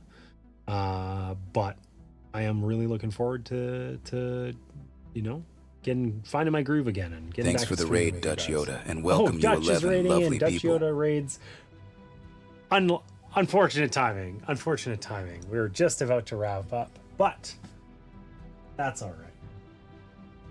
We can still give you a shout out. We can find somewhere else. Welcome in, Dutch Yoda. How you been? Long time no see. I have not been streaming lately, so it's been a minute. Amanda Panda, I see you there as well. Welcome in. Thanks for that raid. Appreciate you. What were you guys up to today? What were you playing? Hopefully having some fun. I just did this. There's stuff everywhere here. Look at this. Look at the disaster I have on this table. Because today I decided to unbox and start playing Arydia. Because I have too many campaign games and need to play them. So those of you who just raided in, I'm James Opcost. We play board games here on the table. And this is the first stream every Tuesday. I'm going to be doing a campaign stream with this game until we're done. Arydia, The Paths We Dare Tread, which is sort of like a world exploration role-playing game. It's fantasy. It's not strictly dungeon crawly per se, but we made some characters today. Character creation was really interesting. In this game, you actually assemble these minis. You put a head on them. And all good. Good to see you. Thank you. Finished my weekly coffee and crowdfunding. Nice. How was Arydia? Arydia so far was good. So we built these minis. I say assemble, but they come pre-painted and you really just slap a head on them, which is kind of creepy, but nonetheless, it's what you do. So there was a suggestion from someone in chat that for solo in this game, they had a little bit more experience. They said solo's surprisingly hard and you probably want to run 2 characters even if you're playing solo. So we decided that that's what we were going to do. I made two characters here. We got a rogue, Slake, the hungry Lunari scamp. He's rambunctious. A little rogue. Stabby, stab, And this guy over here, which is Drudar, the clumsy Slin Noodler. He's a bard. He's a weathered old bard. Lots of stories to tell. He's got his lute and a dream. I'm not quite sure what that dream is, but we're going to find that out. We'll figure that out next time. But Arydia so far has been really interesting. It's very reminiscent of World of Warcraft, I find. I don't know if that, for those of you who are in here, if you've played much WoW, but this reminds me a lot of World of Warcraft. Just, it feels like there's some shared DNA there in terms of like the various mechanisms. And I mean WoW, the video game, not necessarily WoW, the board game. It's been an excellent game so far. And I unboxed it and worked through this quick start guide today, and we just finished up when you guys raided in. I was monologuing about upcoming streams when you guys showed up. So unfortunately, we are going to probably find somewhere else to raid out to in a second. But yeah, Arydia, so far, lots of promise, tons of content. This box is huge. The game weighs like 25 pounds, 12 kilo. And there's lots to do here, right? I'm really excited about this as a campaign game, and just attention to detail seems very high in this game so far. Combat system was interesting. I'm intrigued. I'm enamored with it for sure, and looking forward to next Tuesday when I'm going to play it again. So with that, let's find a place to raid. As gotta get that. I can't use the mouse that controls the other computer. I always forget that these days. I am also going to have to look on Twitch, not on YouTube. Or so, where are we headed? Who's on in the board game category? I haven't done a daytime raid in awful long time. Has been a minute. Oh my, there are not a ton of people streaming board games right now.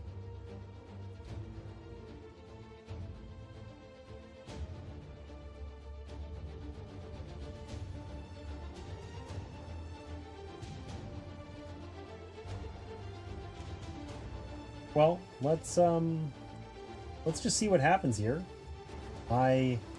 Damn, Harry Trumpet, you're still streaming? Thanks, Trombone. Missed you. Yeah, I'm just wrapping up. Okay, there's someone streaming Merchants of the Dark Road, it looks like. I have no idea who this person is. I've never seen them stream before, but I have been, absent for a little bit. So we're going to try raiding into them, and we're going to see what happens. I guess I can get a little preview now. Oopsie Fiona.